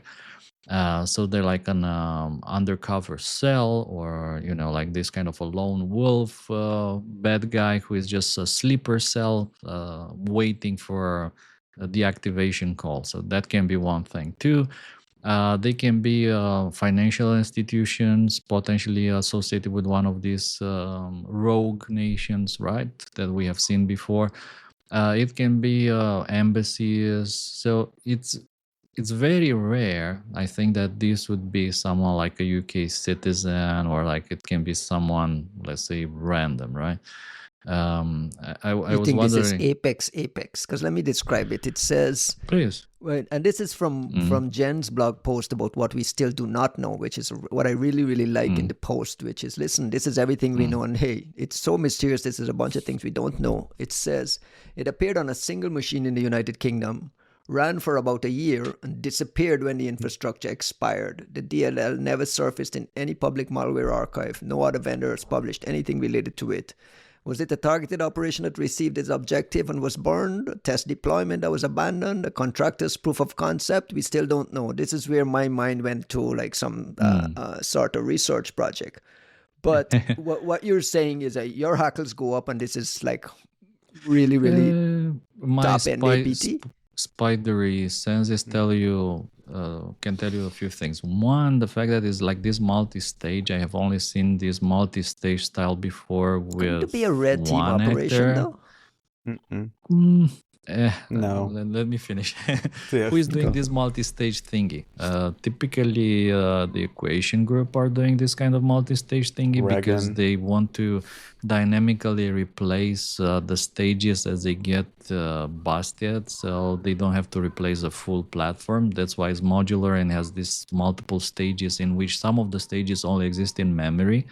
This is like highly specific of these guys. I thought that it was really cool, the mechanism with the command and control server, where if the CNC actually answers 200, HTTP 200, the implant immediately self-destructs. And instead, a working command and control server needs to give a response of 302. This is like a no-boss style philosophy there, nobody but us, to make sure that if they lose control over the CNC, it gets in-hold, whatever, the implants immediately self-destruct. This self-destruct functionality is also very typical of these high-end things. There's also this heartbeat. If it doesn't get the heartbeat from the CNC, it also self-destructs. Another very specific thing that we have seen. Like, if I can reach out to the CNC on a regular basis, right? Okay, I need this touch point, constant touch point. Yeah, like, hello, yeah, we're here, all good. Okay, so if like one day you call back home, hello, and there's like no answer, okay, you start getting worried. Why is there like no answer? Because like somebody took over home, and it's not home anymore. Part of the parameters for self-destruct if these factors are in place. Yeah, or you would see them like, a certain amount of time, right? Like, hey, we haven't heard from the CNC in 2 weeks, right? You'd have the hard-coded ones. Then there's like this obsession with encryption, like multiple layers of encryption, right? For the communication, AES-256 CBC, which like it's not just, but it's possibly the most secure version of AES-256.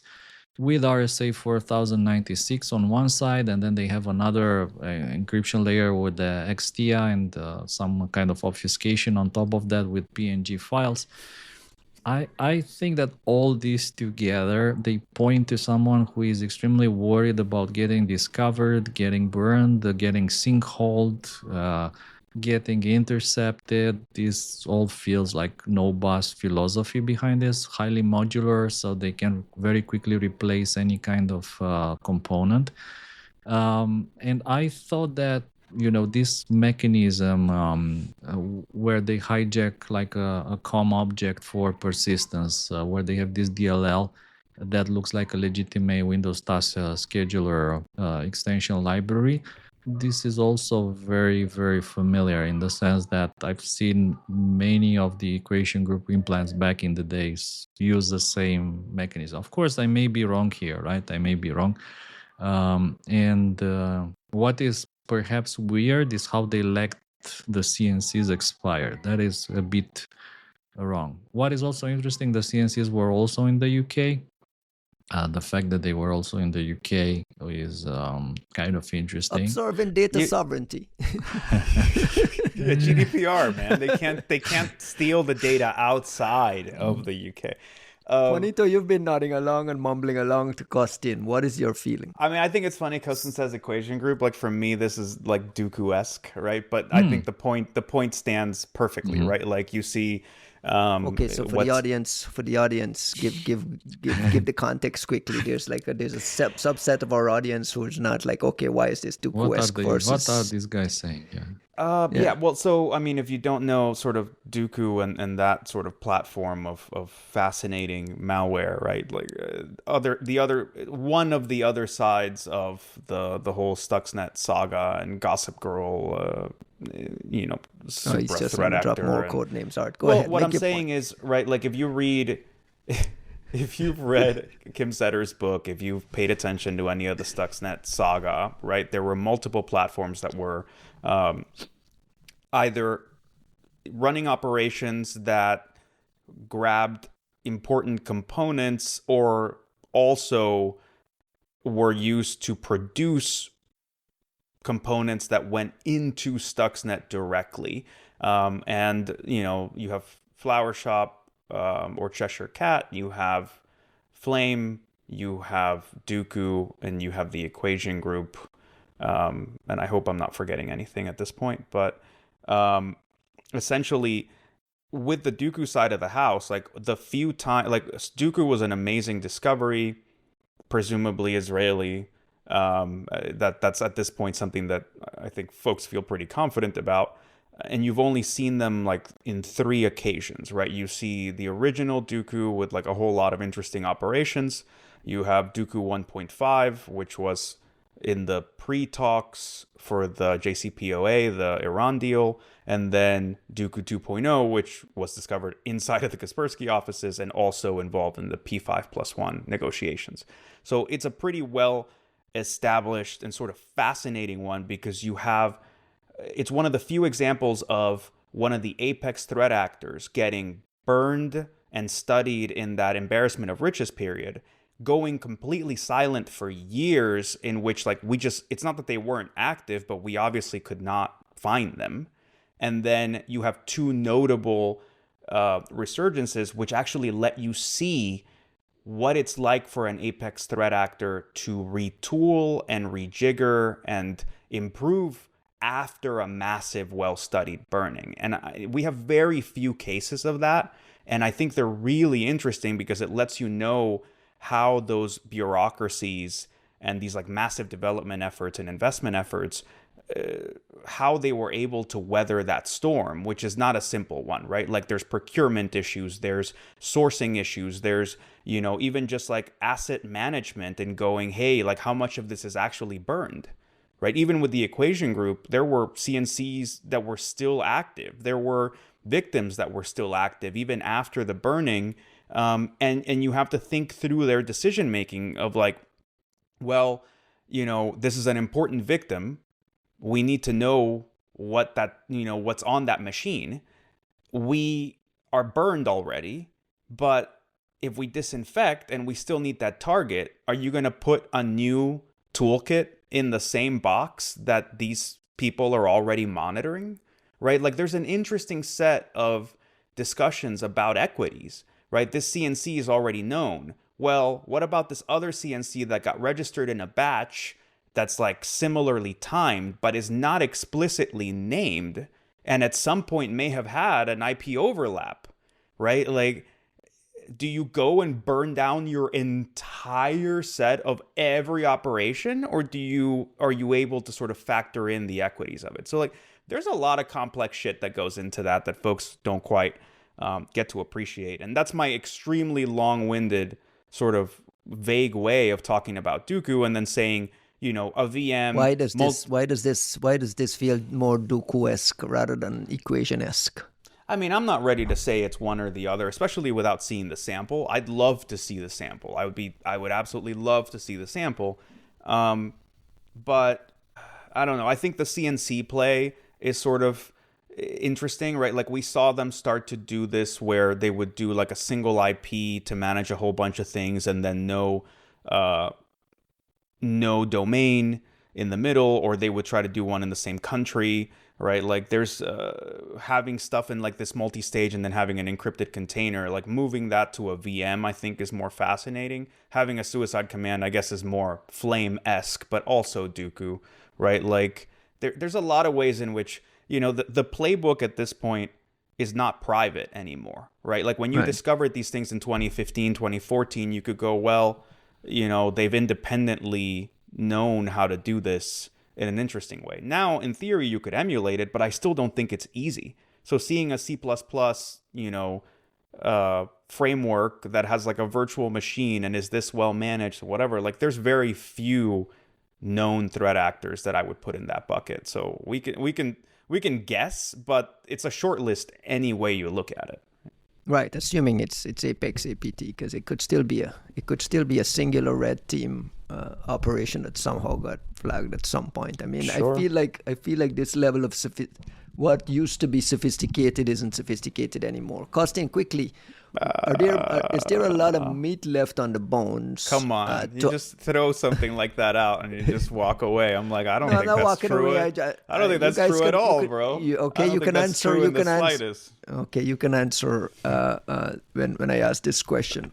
What meat is left on the bones for a good threat research team to pick up this and say, hey, here's how I can advance it? What would you do if you're in Great, you read this report and you have a discussion with your team? How do we respond to this?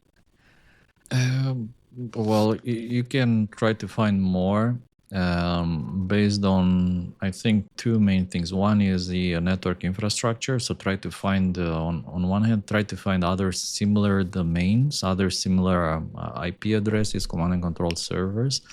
And indirectly from there, try to find more implants that talk to those and try to link it to any known infrastructure. And two, based on the code, like the code itself, try to find any kind of, let's say, similar implants that you may have in your collection, or deploy silent detections for these particular techniques and see if there's any live victims. I think it's almost impossible in practice to find malware that with only one victim. I mean, that's so rare. Very, very rare. Like we could think about it on one hand, right? I can remember. We've seen it, but like on one hand, you can count it. Sure. I can remember like a few other cases with malware that was like one shot, and all of them were super, super high profile, all of them. Because when you build something like this, which takes time and you need to like put a lot of resources into it, it makes sense to reuse it. Like you don't build it just to use it once. Typically, when there's only one victim, it means you have a gap in visibility. So that means possibly two things. One, this particular threat actor, they have a validator that if the validator sees a security solution, they just don't deploy. As a result, security companies have zero visibility into it, because if there's a security solution, they just don't infect that target. And two, they are actually so good at hiding, and they disable whatever telemetry mechanisms or detection mechanisms are in the product, that it doesn't get reported anymore.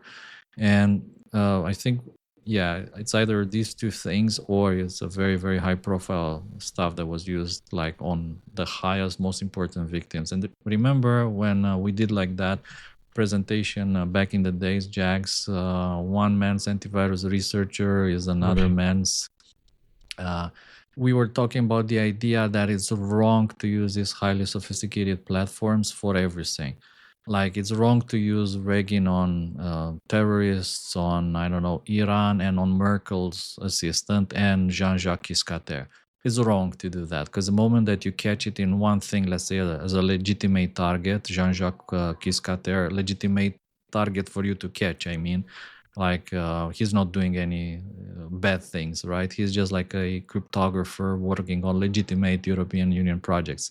So when you catch this malware on his computer, you'll have to burn it everywhere. So this kind of advocates for using separate implants for different targets. So that kind of produces the idea that you need to have one implant for Quiscater, another one for Merkel's assistant, another one for Iran, another one for ISIS. Increase the chance of getting caught too, right? And another one for security researchers like me, Jags, yourself, and other people out there. It increases the chances of getting caught, but it also it implies something different, which is that threat researchers will have the visibility and the wherewithal and the self-control to look at a platform that is apparently only deployed to what look like terrorists and leave it alone. And that's the covenant, right? Like that's a contract that we were basically implying in that discussion of saying, hey, look, we're going to burn this shit if we see it, like especially if we see it with like legitimate targets, like government folks, researchers, and so on. Like there's not a whole lot of room. There's not even a whole room for discussion, I think, of validly leaving that on the table. And the only times when like I think all feel like a tinge of regret and discomfort is, hey, I can see that there are targets here that look like the kind of people that you want to track and you should be tracking, right? If it's only those, we can have a certain conversation, right? Where you say, okay, guys, like, what is the benefit of burning this thing? Like, let's have a serious conversation here. Like, no, we're not children. This is not like kumbaya, happy-go-lucky time. Like, here's a platform that only hits like 12 victims as far as we can tell, and they're all in some contested war zone or some like really well-known like hotbed for jihadis. And you go, okay, let's have the fucking conversation. But when it's the same and like that was our entire discussion, was when it's the same platform that hit the German government and a nest of like, you know, Somali jihadis, what the fuck do we do? Because that's, you know, and the answer is essentially like, well, we're going to have to burn it. And there's no granular controls. You don't get to, as a defender, be like, well, we're only going to burn this part of it, and you can keep the legitimate ones over there. One of the ideas discussed at that time was for governments to consider putting a watermark thing that allows threat researchers to kind of decipher about what they're looking at. I'm not asking you guys to like opine on that, but do you think that has already happened in some places where I have not seen it? And remember that I was you would be left advocating out of for it. I mean, you would be left out of it, but do you think it happens in places that we're left out of? I don't see a world where that isn't like pie in the sky, model UN type thinking. Like that's some like bullshit. It's just some like, intellectual discussion, it's right? just some Boy Scout bullshit. Like what the fuck? What? Okay, you look at a sample and it says, "Hi, Kostin, please leave this alone. This is, you know, a jihadi cell." In the binary, just waiting for you. Like, what message do you think you're going to read? So when Kostin is Right, advocating it, how do you see that working? I don't. I'm asking him. He says Oh, he used to be advocating for it. How would it work? I mean, Because I suspect it's happening. Like, How? you can just mark these tools. You can mark them, okay? And let's say if they get burned, like, what is the problem? The problem is that that people will know that it was your tool used to spy on terrorists. Why is that a problem? Yeah, sure. Should be it a was press the US. release. So what? I mean, I just think when Success we story. say And when that we is say not only mark that, them, but you put yourself into a very bad situation where you kind of confirm that you knew it was a US tool used to spy on terrorists, and still you chose to sabotage that operation. And like, you can't pretend that you didn't know what it was, because you say, yeah, You were look, there's told. this marker in the tool which effectively says it's the US spying on terrorists, right? I think you could maybe get that idea through now in this day and age through the cyber commands, right? Like that's the kind of thing that you could properly argue to the military folk of saying, hey, if this is a military component, you need to have it like properly labeled. And I could see some some like, you know, some lawyer somewhere who really does twist their arm and says, hey, like, there's kind of a valid argument here, right? But that, I just don't see how you could possibly remotely expect that to exist from the intelligence community side, right? Like, look at all these, look at the ecosystem around Stuxnet. It's the most documented, researched, fucking amazing books written about it, documentaries about it, like hundreds of pages of threat reports about every component we have ever been able to find. Silas and I revisited it like 8 years later. We're still finding shit related to it to this day. And no one in either of these governments that we know were involved will so much as say the word. And that's just the nature of covert ops, right? Like the whole point of the thing is that you will never acknowledge that it happened. So to me, there's like a fundamental problem here in that the only people we expect to follow rules is like the Western aligned folks, follow rules in cyber, And those folks, by their own rules, would never want to out anything as related to themselves, right? So I think it's just a catch-22 that you cannot resolve, or you definitely don't have the right incentive to resolve compared to the other incentives. Not getting caught, not getting blamed, not having to deal with the fallout of having done the thing that everybody knows you did, but that it's just not your place to ever admit that you did it. Do you guys think we'll hear more about this Angry Spark? We're in April and Costin has already nominated it for Research of the Year. I mean, I hope so. You also mentioned there's meat on the bones for others to go pick at and advance the research. Do you think we'll hear more on this one, or do you think this is one of those like super apex predatory thing where like the big guys, the people we usually want to hear from, we will not hear from? What do you think, Costin? Magic scrolls, your puzzle makers, your, disappearing. I think that, I remember I said equation group once said Dooku, that scared like 90% of the listeners of the show from digging it further, What right? happened? Did the cat just fall? I think I scared the shit out of one of the cats. He just jumped off of. Sorry. So that's the point bad. that was the point I was touching on, Costin. Are we going to hear from folks if 90% of the folks are just like, that one is untouchable for me? Let's see, 10%, there's 10% left who are either Russian Chinese or irrational or fearless. So let's see. I don't hope know. there's more than what does that tell us about the science of what we do, right?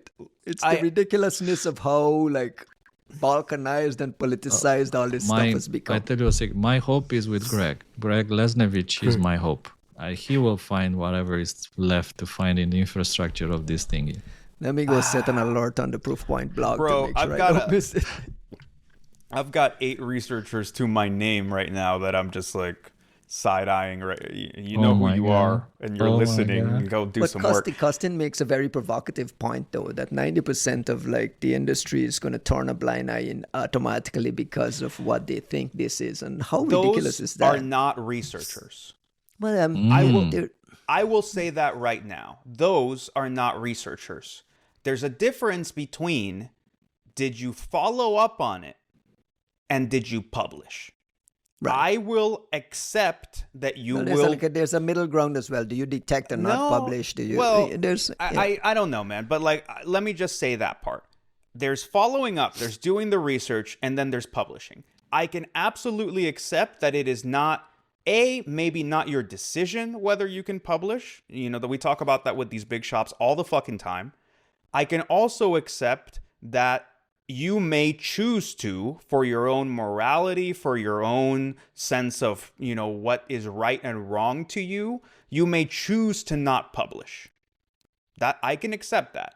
I cannot accept that you would look at this and on spec, just based on what we said, or just based on the sniff of the blog, that you would not research it, that you would not write a Yara rule, that you would not look at the sample, because and this is what people were doing with US shit back in the 2014, 2015 era and further on, where they'd be like, that's I used to work in the IC, and just hearing about Lua, that means I won't touch it. And you're like, what are you talking about? There's 7 other toolkits here that have nothing to do with the US or even Five Eyes that use the same technique. And nope, we're just, it's just not, I had a clearance, and you're like, yeah, grow the fuck up. Those are not researchers. Because at some point, I'm sorry, you think the Russians are never going to try an encrypted VFS? We've seen a bunch of Chinese and what are probably mercenary toolkits that have been using Lua VMs. And if you look at the source code and shit, it has words like implant in there, and you go, hey, how about you check your fucking backyard, because it looks like one of your old buddies went over to work in Singapore, and maybe you guys need to go have a conversation about that. So there's a whole bunch of aspects of this shit that I just can't go with you there. I can accept the publication side, but you have to follow up on it. My original question is if we are going to hear from others, meaning, are we going to see anything published? What is your gut feeling? Yes or no? Because publishing is what I'm asking about. I mean, I hope so. That's why you don't like your TLP Red conferences. You don't like going to there's a reason, right? You say, hey, we're not going to publish it, but I'm going to tell my friends because this shit's cool. I don't mind right? the TLP Red conferences. When it's the same 9 people speaking to each other, then I get kind of like, Depends on the 9 people, man. We got to expand the borders a little bit. Yeah. All right. We got to go back and touch on some AI stuff, so bear with me here. Oh, no. I'm going to go back to this OpenAI Trusted Access for Cyber program that they describe themselves as a special variant with like lower refusal boundaries for legitimate security work. The stuff we talked about earlier on the show. And they mentioned that higher tiers of authentication unlock more permissive models. Now, I bring that into this next conversation we're going to have now around this podcast that Jensen Huang did with Dwarkesh Patel, because I went there to listen to the podcast expecting a conversation about the chip enterprise and TPUs and whatnot, and I got a whole Mythos argument like around cybersecurity. So cybersecurity popped up as like a kind of the key combative piece of it, where Dwarkesh Patel is basically saying, listen, China Dwarkesh Patel ties Mythos and the capabilities and the dangers of Mythos to the conversation around whether the US should enable advanced chips to be shipped to China, and Jensen kind of pushed back a lot of that. The thing that popped out to me, Juanito, is where Mythos is being described in these kind of phrases like enriched uranium. No. It's like, it's equivalent of exporting enriched uranium, and we would never do that. So why are we giving China the chips and the capabilities to have access to things like this? What was your take on listening to it? It just felt off to me. I mean, the whole, it was a really difficult thing because I want to agree with Jensen, and I think that there's legitimate reasons why we may not want to, right? Like there's 2 arguments here, right? There's the take about Mythos, and then there's Jensen's argument about chips and China. And I really want to crowbar the shit out of those 2. And I get the sense that Jensen was trying to do the same, because frankly, like, I think whenever I hear the San Francisco Circle, the AI AGI pilled folks talk about Mythos and talk about vulnerability research and O days, they sound like idiots, right? Like they it's a not very nuanced conversation, and it hits that like conceptual terminal acceleration that essentially sounds like magical thinking about, what happens then. You go, well, okay, you got the vuln, it can get vulns, what happens then? And they go, well, then it can hack everything, and it can escape from everything, and it will just go on its own, and it will take over the world. And you go, stop. You can't even serve the chatbot requests they're asking you for right now. What the fuck are you talking about? Like, what are you talking about? So I understand that they have all these hopes and dreams, and there's this notion that like if it can a priori do this thing, it has this capability, that now it does it all the time, and it does it in everything, and therefore everything is fucked. And I think Jensen, as like a man of numbers and an industry titan, and essentially running the most important business on earth right now, I think he's right in looking at that kind of childish ass representation of a very complex subject and push back. And he should. And all of us should, especially the security practitioners. Because the conversation I keep having to have around this Mythos thing is, yeah, it's fucking great. It's cool that we're seeing this capability, that AI has gotten to this point. But we were never lacking vulns. We were never at a shortage of O days. The problem was observability, visibility, detection, telemetry, patching cycles, distribution of the majority, like being able to figure out how many dependencies are like actually interconnected with each other, and so on and so forth. And none of that shit has changed. You're just telling me that where I had, 5,000 active 0 days at any given moment, that I only knew about a third of them, and that I only had patches for a third of those. Now there's 50,000. Okay, well, thank you, right? Like, but nothing about the physics of the whole security problem has changed. And so I think it's right for us to push back on that. Then we can talk about the China and chips thing. But like I'm gonna take a breath there. But wait, the China and chips thing was the premise of the conversation was that American chips have created this window for our frontier labs to have this capability.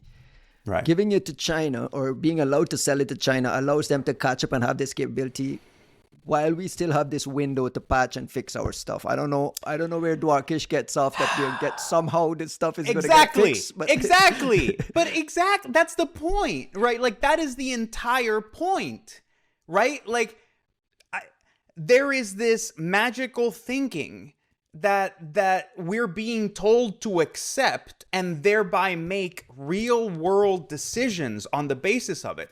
And I don't see any serious engagement to what Jensen's talking about. But Jensen, look, you can't just throw away the fact that you can't throw his argument away whole cloth because he sells the GPUs. Like that alone, that also makes him one of the most well-informed people about them, first of all. He was quite clear about that. There was a section that made me laugh out loud really loudly. It was Dwarkesh interjects and says, oh, I have a lot of people that come on this podcast and they tell me a different story, but I'm not smart enough to adjudicate on that. And Jensen says, the beautiful thing is that the expert is sitting in front of you. Something to that effect. It was just like, oh my God, what a fucking hero.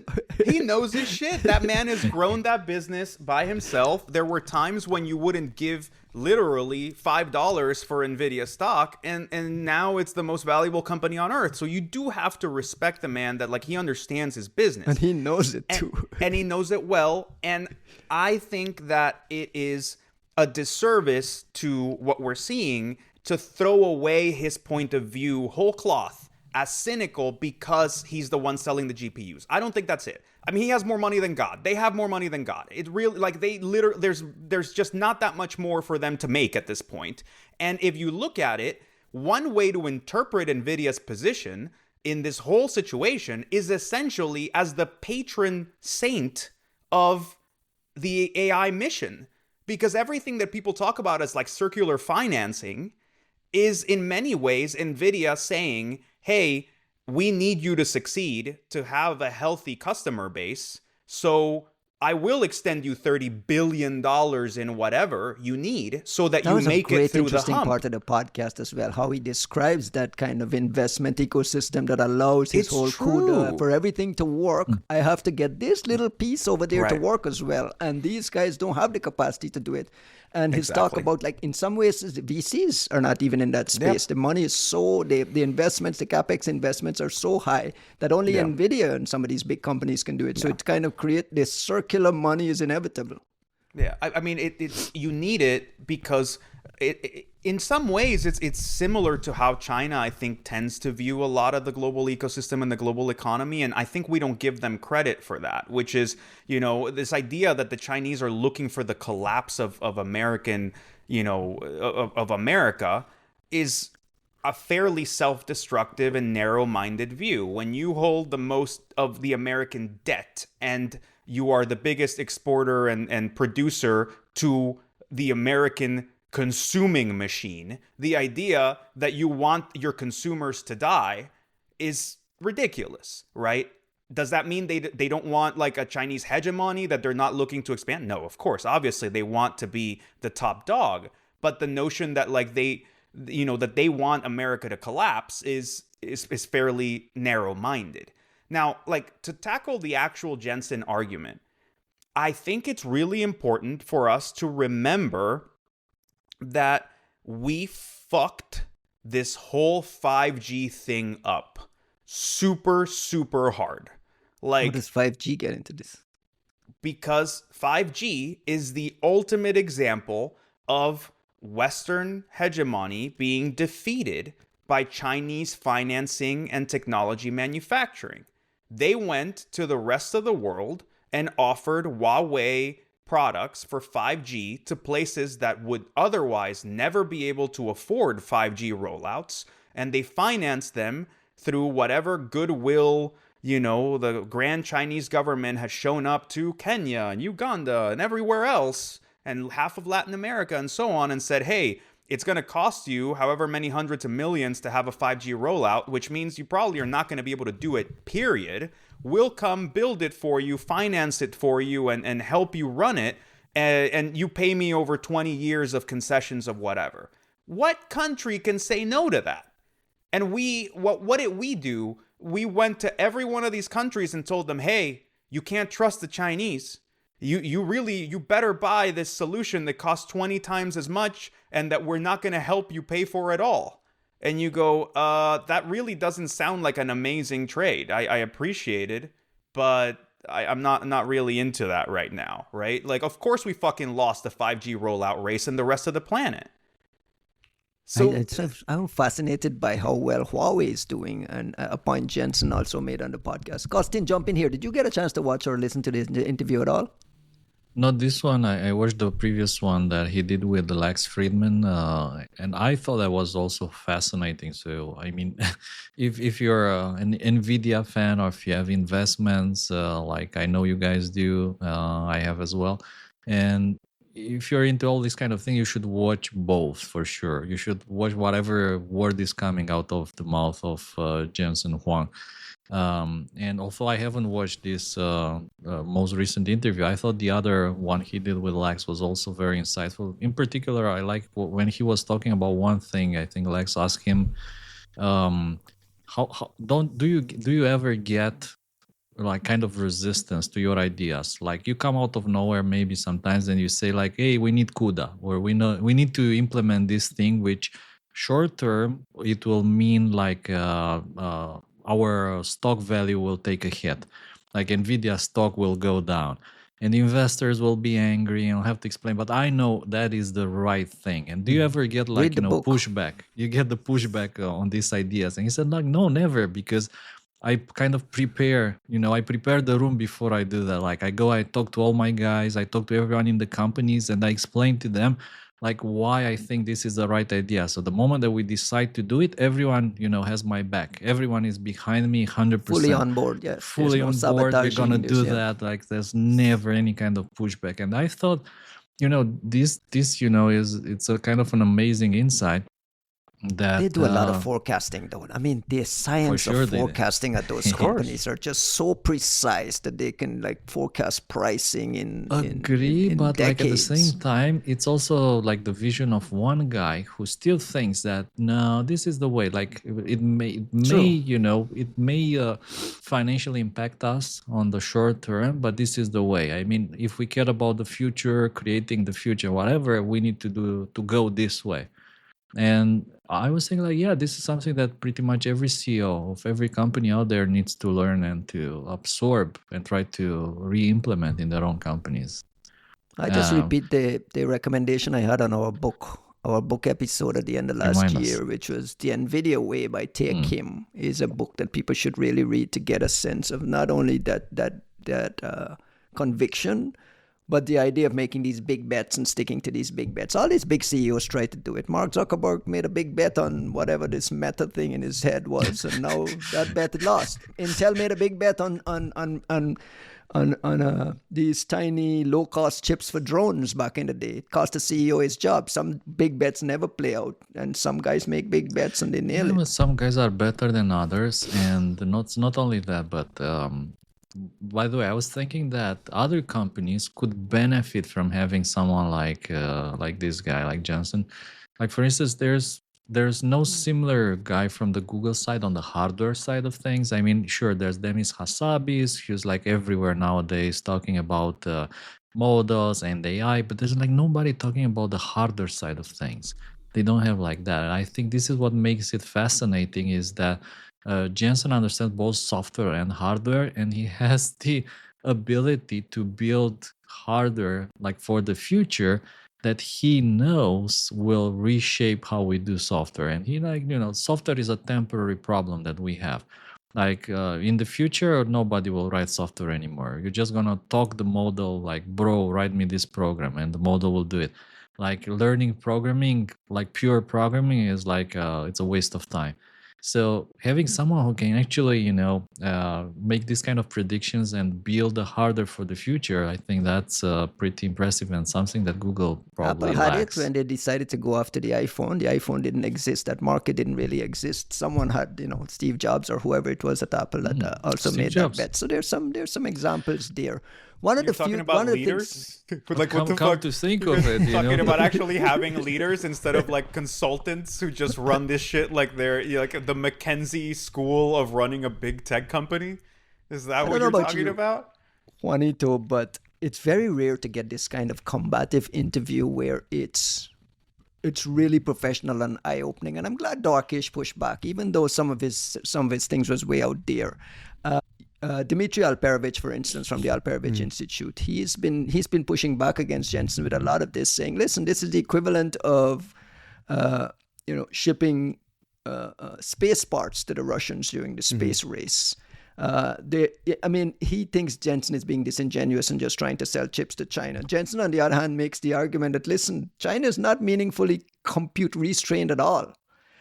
They have more power than anyone else. They have the better AI engineers. They have by volume more in AI engineers, skilled AI engineers than everyone else. They manufacture about 60% of all the world's mainstream chips. And he made the argument they can just stack chips on top of each other to, be on par with what we have. And the idea of giving up this entire market, he makes some strong language around, like, I'm not a loser, that's for losers, and so on. There's a missing thing there, though, right? Where on one hand, NVIDIA is boasting of having the best AI ecosystem powering the American AI tech stack.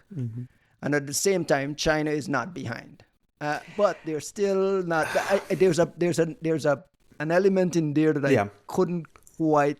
So you need to think about it in the way that Jensen sort of splits it off. And look, I admire Dima and I know to listen to him and Maureen on China, right? So like, I'm not dismissing their argument whole cloth. I want to understand.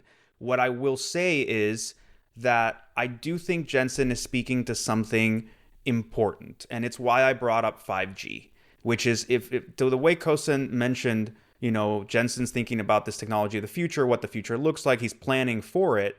I think he is very rightly looking beyond the frontier labs and their version of the universe, where like they suddenly flip this bit and AGI is here and all the problems of the world are magically fixed. And of course, the guy that has to provide enough chips and infrastructure to make that work is thinking about it in slightly more realistic terms and also beyond that, right? Like AGI, okay, fine, you guys hit some qualitative emergent property of intelligence. Now everybody wants this shit. Well, what the fuck are we hosting it on? And then the next question is, and how much electricity do we have to power it? So I think what Jensen, is very rightly pointing out is that the Chinese have excelled and massively accelerated past us on the production of electricity. So they do have spare power that they can use to run this shit. Production of chips as well.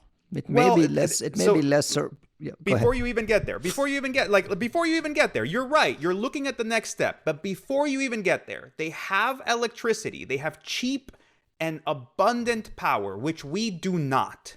So they can, in fact, go buy all of the old chips. This is exactly what he said to Dwarkesh. He's like, this is a distributed computing problem. So even if they don't have the newest, they can go get 10 times the old one and stack them laterally because they have the electricity and the money to do it. So what is Jensen worried about? Well, that we are creating the conditions under which Huawei will have to stand up to the capability of building stuff like what NVIDIA can build now. And if you constrain them enough, then they're going to figure out a way to do it. It doesn't matter if they have to steal, beg, borrow their way to do it, but they will. The same way that they're looking at ASML and I think 2 months ago, there was a story saying that the Chinese had hired a bunch of Dutch engineers and had already managed to get one of these massive lithography machines that only ASML builds. They were able to build one. It was like the size of a fucking city or a building, but they were able to build one, right? So like if you create the need and you choke them off, they are going to come up with some solution. And the concern I think that Jensen is speaking to is we have seen the Chinese be incredibly resourceful, right? Like with the DeepSeek thing, right? You're actually going to figure out how to rewrite the transformer to be more efficient. Like they're coming up with clever, low-level solutions. What happens when they're coming up with those clever, low-level solutions for hardware that is not compatible with any of the shit that we use, right? So all of a sudden, we don't have the electricity and we are not benefiting from what the frontier labs in China are coming up with, right? All that stack is somehow being built for a Huawei universe that is not being served to us, it's being served to everybody else.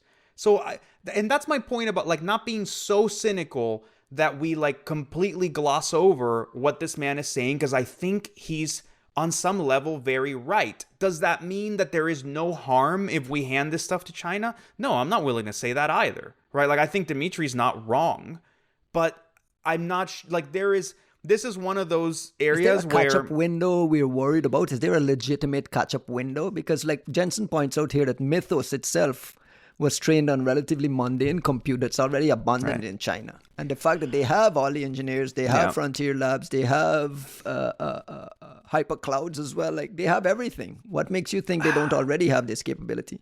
Well, I mean, I think we know what's they the window we're trying to close? I don't know. I think we know that they haven't quite figured some things out. I think they figured some other things out. I think that this is one of those situations where like, you know, you're going to need one of those horse race photographers to figure out who's actually like ahead, because it's like it's like, you know, a snout's worth of lead. And if you talk to enough of the Valley folk, what you realize is that these leads are mostly built on like stupid little hacks.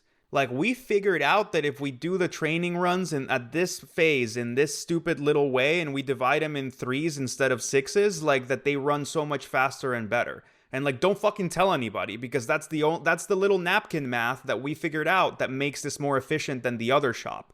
And like look at the battle between OpenAI and Anthropic on you know, pre-training, mid-training, post-training, whatever the fuck. And it's based on things like that. So I really don't think that there's room for enough strategic thinking on the part of these companies that are just barely trying to get ahead and barely trying to have enough infra and barely trying to have enough money and barely having enough appeal to customers. And like they're trying to run on so many cylinders. I just don't think that there's any room to even begin to look at or think about what is happening in the Chinese side of things. And I would add to that I just don't think the Chinese, if we can even think of them as like a single unitary entity, I don't think that they think about AI in the same way that we do. First of all, I don't think that they're deluding themselves about some AGI future. Like, I think I hope that they see that also as bullshit. And instead, what you're seeing is a culture where you don't have the same privacy concerns, where you're not afraid of a certain amount of centralization, where AI is being marbled into all kinds of aspects of life and like the future is being properly diffused in that culture, because you're not treating AI like uranium. You're treating it like a computing advancement that should probably be involved in how you manage traffic and how you manage food delivery, how you manage people, you know, having access to their offices, and like all this mundane shit that's too mundane for the frontier labs, but that we don't have any investment into here, so it's not happening anywhere. Like, not really evenly and not well. And instead, we're all sitting around waiting for God to emerge from the frontier labs and to take care of everything for us. Right? I just think that none of us are looking at this in a complete or meaningful way. Jensen makes the argument that AI is supposed to find bugs. Like, that's partially what it's supposed to do. The solution now becomes an open source and an open model ecosystem. And if we exceed the creation of that open ecosystem to Huawei and have it built on Huawei, it's a disservice to us, and we've kind of ceded that entire market. He's saying AI is like a 5-layer cake with chips, systems, models, applications, and that the US needs to win at every layer, and that giving up the chip layer to China is counterproductive. I want to flag something that we didn't discuss at all, but it was in our document on a previous episode, is the issue of China and distillation and the risk of Mythos capabilities already being distilled. In February this year, Anthropic reported that 3 Chinese AI companies had set up about 24,000 bot accounts, fraud accounts with its existing Claude models. The companies DeepSeek, Moonshot AI, and Minimax prompted Claude more than 16 million times. Siphoning, again, that word costing, siphoning information from Anthropic's... Siphoning information from Anthropic systems to train and improve their own products. So we've had this distillation conversation before. What makes us think that they're not already there? I mean, you asked. No, go ahead. I'm still thinking. Like, you go ahead. So I think it's really interesting. This is where I want to be careful, right? Because I don't want to give in to American exceptionalism to the point where I miss what's in front of me. But like, I think it's really fascinating to hear that 3 of the major labs in China are this devoted to distilling from the frontier labs. I think that is telling, right? Like, because we don't know how much of the previous advancement... We don't know that they're doing advancement... it because they have to, or they're stealing, or just not doing it as part of competitive research. They are doing it they're definitely doing it as part of competitive research, and they're definitely stealing because they're doing it in volume. But and that's what distilling is. But that's what AI is, by the way. But yes. But do they have to? I don't know. I think that's the question, right? The question is, do they have to, or are they doing it just because, like, you know, why not, right? Like, it's some advantage that you have there. Let's take it off the table, but we have more. My argument would be that in a way, it's everything, right? Like, think about what the Chinese have going on. There's a whole different language and universe of data that they need to train for and account for, right? Like, I don't know that GPT 5.4 or Opus 4.7 or Mythos or whatever are that good in Chinese output, period, much less nuances in Chinese applications and the whole world of data that's in China, right? So, like, there is no way that, you know, Moonshot AI and you know, and DeepSeek and these other labs and Minimax don't have a shit ton of work that they need to do themselves, that in order to account for their world, that they simply cannot steal, will not be able, it's not there to be stolen from the frontier labs.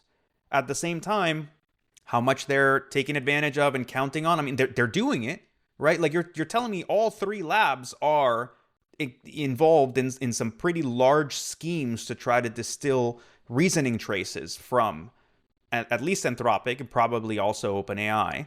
Right around the same time, Claude got terrible too, by the way. Well, you know, part of that is if you look at the output of like Claude Code and others, like they have removed the thinking traces completely. So From you know, fear of distillation, that's already happened.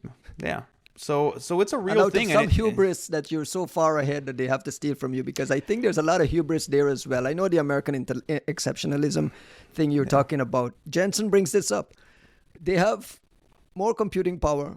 They have the hyperlabs, the hyperclouds. They have the chips. They have more chips than anyone else and production capacity than anyone else. And they have the talent and the engineers. Like, even the engineers in Anthropic and OpenAI are largely Chinese folks. I mean, these people have the skills and the ability to do it. So there's a little bit of hubris to assume that, okay, they're stealing from us, so let's degrade my own thing. It's not hubris when they are stealing from you.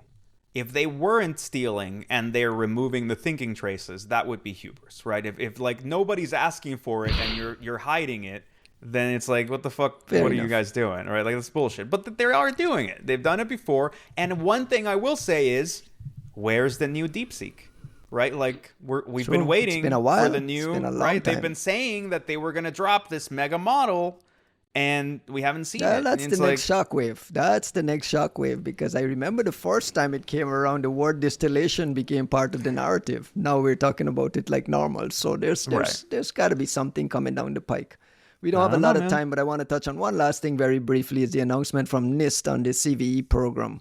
Basically saying, listen, all this enrichment that we had originally planned to do, that we have this massive backlog. We talked about it on a previous episode. The idea now is that with all these submissions and this AI, the same things we talked about with Microsoft and ZDI at the top of the show, this surge in CVE submissions increased 263% between 2025 means that they're going to no longer be enriching all CVEs as part of the plan. Starting from April 15, only the following CVEs will be enriched: the ones appearing in the CISA KEV catalog, known exploited vulnerabilities catalog, ones for software used within the federal government, and CVEs for critical software as defined by the executive order, which leaves out a ton of stuff: browsers, operating systems, like a lot of stuff gets left out.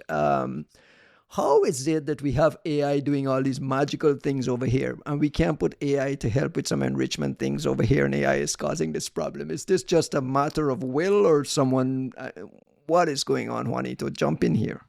I mean, can actually, I'm not qualified to speak on this, because first and foremost, I'm trying to understand what the enrichment is. Like, what do we mean by enriching them? Post-disclosure, something gets... a POC gets posted on GitHub. There's this continuous enrichment of the data that adds more context and more nuance, that drives this EPSS scoring, that helps drives your prioritization decisions if you're a CISO. It has to come up on a chart that says this is the highest priority thing. That enrichment kind of drives that. It's an important part of the ecosystem. Yeah. I don't know, man. I mean, I'm sure that it's more work than it sounds like. Could some of it be done with AI? Yeah, I'm sure some of it could be done with AI. At the same time, I think whenever we quickly and dismissively say, well, why doesn't AI just do that, is one of those many situations where you go try to do it and the AI just like takes a shit, like completely falls apart, and you go, oh, would you look at that jagged intelligence, right? Like it happens. So I don't know, and I really don't want to speak out of term on the value of this, because this is clearly a process I don't understand. So I don't know, Kostin, if you have like stronger feelings about it. What? Like, does it affect your CVE data if it's not being enriched? Like, is this one of those like bureaucracy problems at another end? This is for us. This is not for us, man. Like, this is for other people. Like we discussed this before. Do you remember when people are freaking out that NIST is running out of money to run the CV? And I was like, I was like, whatever, man. Like, just get a couple of people, a couple of bros to do this with AI. Like, so spin up some website like does all this tracking. And you are actually saying, Ryan, that but what about the enrichment and keeping up, like adding all this information? I think sure, it's probably possible to do an automate all that with AI nowadays. Do it a bit like Elon Musk is doing with Grokpedia, that keeps improving itself, and you just need some people to check, like, okay. People like me with the community notes to say, like, this is... Have you looked at your Grokpedia article? Like, mine is insanely, totally bullshit, right? Like, still on his Grokpedia stuff. I don't know, man. Mine is fine. Yours is fine. You just need, like, a bit of laugh, like, check mine. Mine was saying that I'm from, like, Venezuela or some bullshit. Like, it was totally... Grok knows, man. Grok knows. It says I was born in Ecuador. Like, which, fuck you guys. That's some racist shit. I'm an American, goddammit. Show us the birth certificate. Yeah, exactly. I'm gonna go find it. I mean, sure. It doesn't have to be 100% accurate. We are fine with 98% accuracy, and I think it can be done with AI. But you need to be careful not to shoot yourself in the leg. It's like you do that, and then like, what point do you need, to have 4,000 people employed and pay their salaries, when actually this can be a 2-people project with a bit of grok and a bunch of like free security researchers competing for some kind of stars, community note approving it. I think you're minimizing it. I mean, I don't think NIST would give up the ghost here because they don't have 3 people capable of or willing to do this. I don't think the enrichment was ever the hard part, right? Like, think about it this way, right? What we've what seems to be the really hard part is validating vulnerabilities. And I don't know how much NIST was doing their own. Alex Rice has a blog post out just yesterday on this as well. Like they're running into triaging resource problems that it will be impossible to scale. Yeah. Imagine the slop problem, right? When you have all these people just flinging AI slop vulns your way, and you can't just read it and be like, this is right or this is wrong. Like you have to have like a testing harness and some way to like actually validate against the targets to see if it actually does reproduce the state. So in itself, like that part is much harder. And I don't know that they were doing that in the first place, but you desperately need advancements in that area. And then you have this other part, which is the post vuln thing, which is frankly like fighting with private sector organizations that don't want to admit that a vulnerability is actually a vulnerability, or that it's as bad as it is, or that it is being exploited in the wild or not, right? Like, so I don't blame NIST or whomever for wanting to get the fuck out of that business, right? Like, it sounds miserable, but I also wonder, in their absence, who is in a position to say, well, actually, Microsoft's lying. This vulnerability is much worse than they claim. Or like Apple claims that this isn't being exploited in the wild, but here it is, right? Like you're still missing some arbiter. And, I don't know that we're in a better situation just if NIST drops the, just decides to like take their ball and go home. Feels like it's very, very backward move. We are running out of time. There's a bunch of things we wanted to get to, but we wouldn't get time to. Juanito, you mentioned one of the top, Brandon Levine's op-ed on, he makes an argument about stop being reactive and, build it into the architecture itself. Strong recommend people read it. I'll put a link to all these in the descriptions. A couple of things we didn't get to. Dreadnode released 2 open source projects, DreadGode and RS. Together, they're 2 multi-agent systems for red and blue team evaluation, like just helping folks with some of those evaluations. I'll put a link to that in the description as well. I saw Palo Alto create a Unit 42 Frontier AI Defense kind of business unit to kind of cash in on this. That might be worth taking a look at. What else? I think we can end the show there. Who wants to go first? Close the show with some shout outs. Cool. What is it like next week? There's a bunch of events taking place. There's Black Hat Europe is Asia. Black Hat Asia, and right? 41Con, right? Also in Naples. In Naples. I found out from our good friend Bruce. Shout out to Bruce. That actually I was in Naples 1 week, the wrong week. Should I have waited one more week? I would be there for 41Con as well, but I was just for vacation. So, by the way, if you guys are at 41Con in Naples, like there's a bunch of things you don't want to miss. Don't miss like several things. The catacombs, they were like really cool in my opinion, and the pizza at Michele was good, €6. Michele is like, it looks like the pictures you sent, it looks like a tourist trap with like long lines and stuff. Yeah. It's become so popular now that it's just one of those true, man, a pizza for €6? Even if it's a tourist trap, it's €6. Yeah, but you're from Romania. I mean, that's an expensive pizza in New York. That what? It's an expensive pizza, €6 in New York. In New York, you should. Come on, that's like what are you talking about? That's a slice, man. What are you talking about? Sorry, wait. The pie, a pizza like this pie. big? Yeah, it's a pie. The thing is huge. Oh, like a pizza this feed a family with that. I thought he was talking about a slice of pizza. No, oh, my friend, like one full entire pizza about this big, €6. Anyways, I still think New York has better pizza than Italy. And on that, let's close the show and like watch a bunch of people fucking like lose their fucking minds. The one that I think it was good, there was this deep dish pizza. No, but it's not New York. It's what is it? Chicago deep dish. That is the best American That's a fucking kind of lasagna in disguise. Like that's just has not. No idea what he's talking about. And like me, I'm baking pizza myself, and I can tell you that the pizza in Naples, the way they burn the crust is unique. I mean, that's like top quality, because we had like some pizza in other cities, obviously in Italy is not the same. Like the technique they use in Naples is better, in my opinion. My humble opinion. I'm definitely being incendiary. I know a bunch of Italians, like Pasquale, probably just ripped, whatever hair he could find out. Just threw a pot across just the threw the people in Naples, not those guys. Like, let us know. Let us know where is the best pizza in the world. Like, let us know. Yeah, I don't know, man. New York's got some stuff going for it. It's really. I hate. I sound like a complete fucking heathen. It's true. Italy has some amazing pizzas, if you but ask like me, New York the pizza, best pizza needs to have several factors. One, it needs to have like this thin crust, like which is burned, and two, it needs to have like tomatoes from Italy. Dish being great. And three, it needs to be cheap, like dirt cheap. Like if it's like more than $10, that's the people's like, food. Why are we listening to him? It has to be thin crust, but I love Chicago dish. You wanted this shit to not be an AI podcast? Of Romans.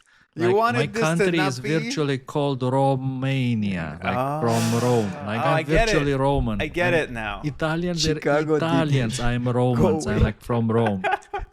Go watch your ballet with your Chicago deep dish. Juanito, close the show with some shout outs. I'm very conflicted. This is a very conflicting show for me today. This is this has been rough. AI show. And the other question is, when do you drink cappuccino? In the morning or in the evening? No, fuck off. Like, I will drink my fucking cappuccino whenever the fuck I want. Is exactly the answer Juanito, here. Close the And show how with should some the shout outs. espresso be? Like, is Well, this like espresso this or espresso when this? it's okay to finish your workday at 4:00 in the afternoon, you can stop drinking coffee at whatever time you'd like. But the rest of us who, are like falling asleep at the keyboard don't have the luxury of making those sorts of decisions. That's all I'm saying. Just for the record, in Napoli, when you ask for the espresso, you get a ristretto. And when you ask for the ristretto, they're like, huh?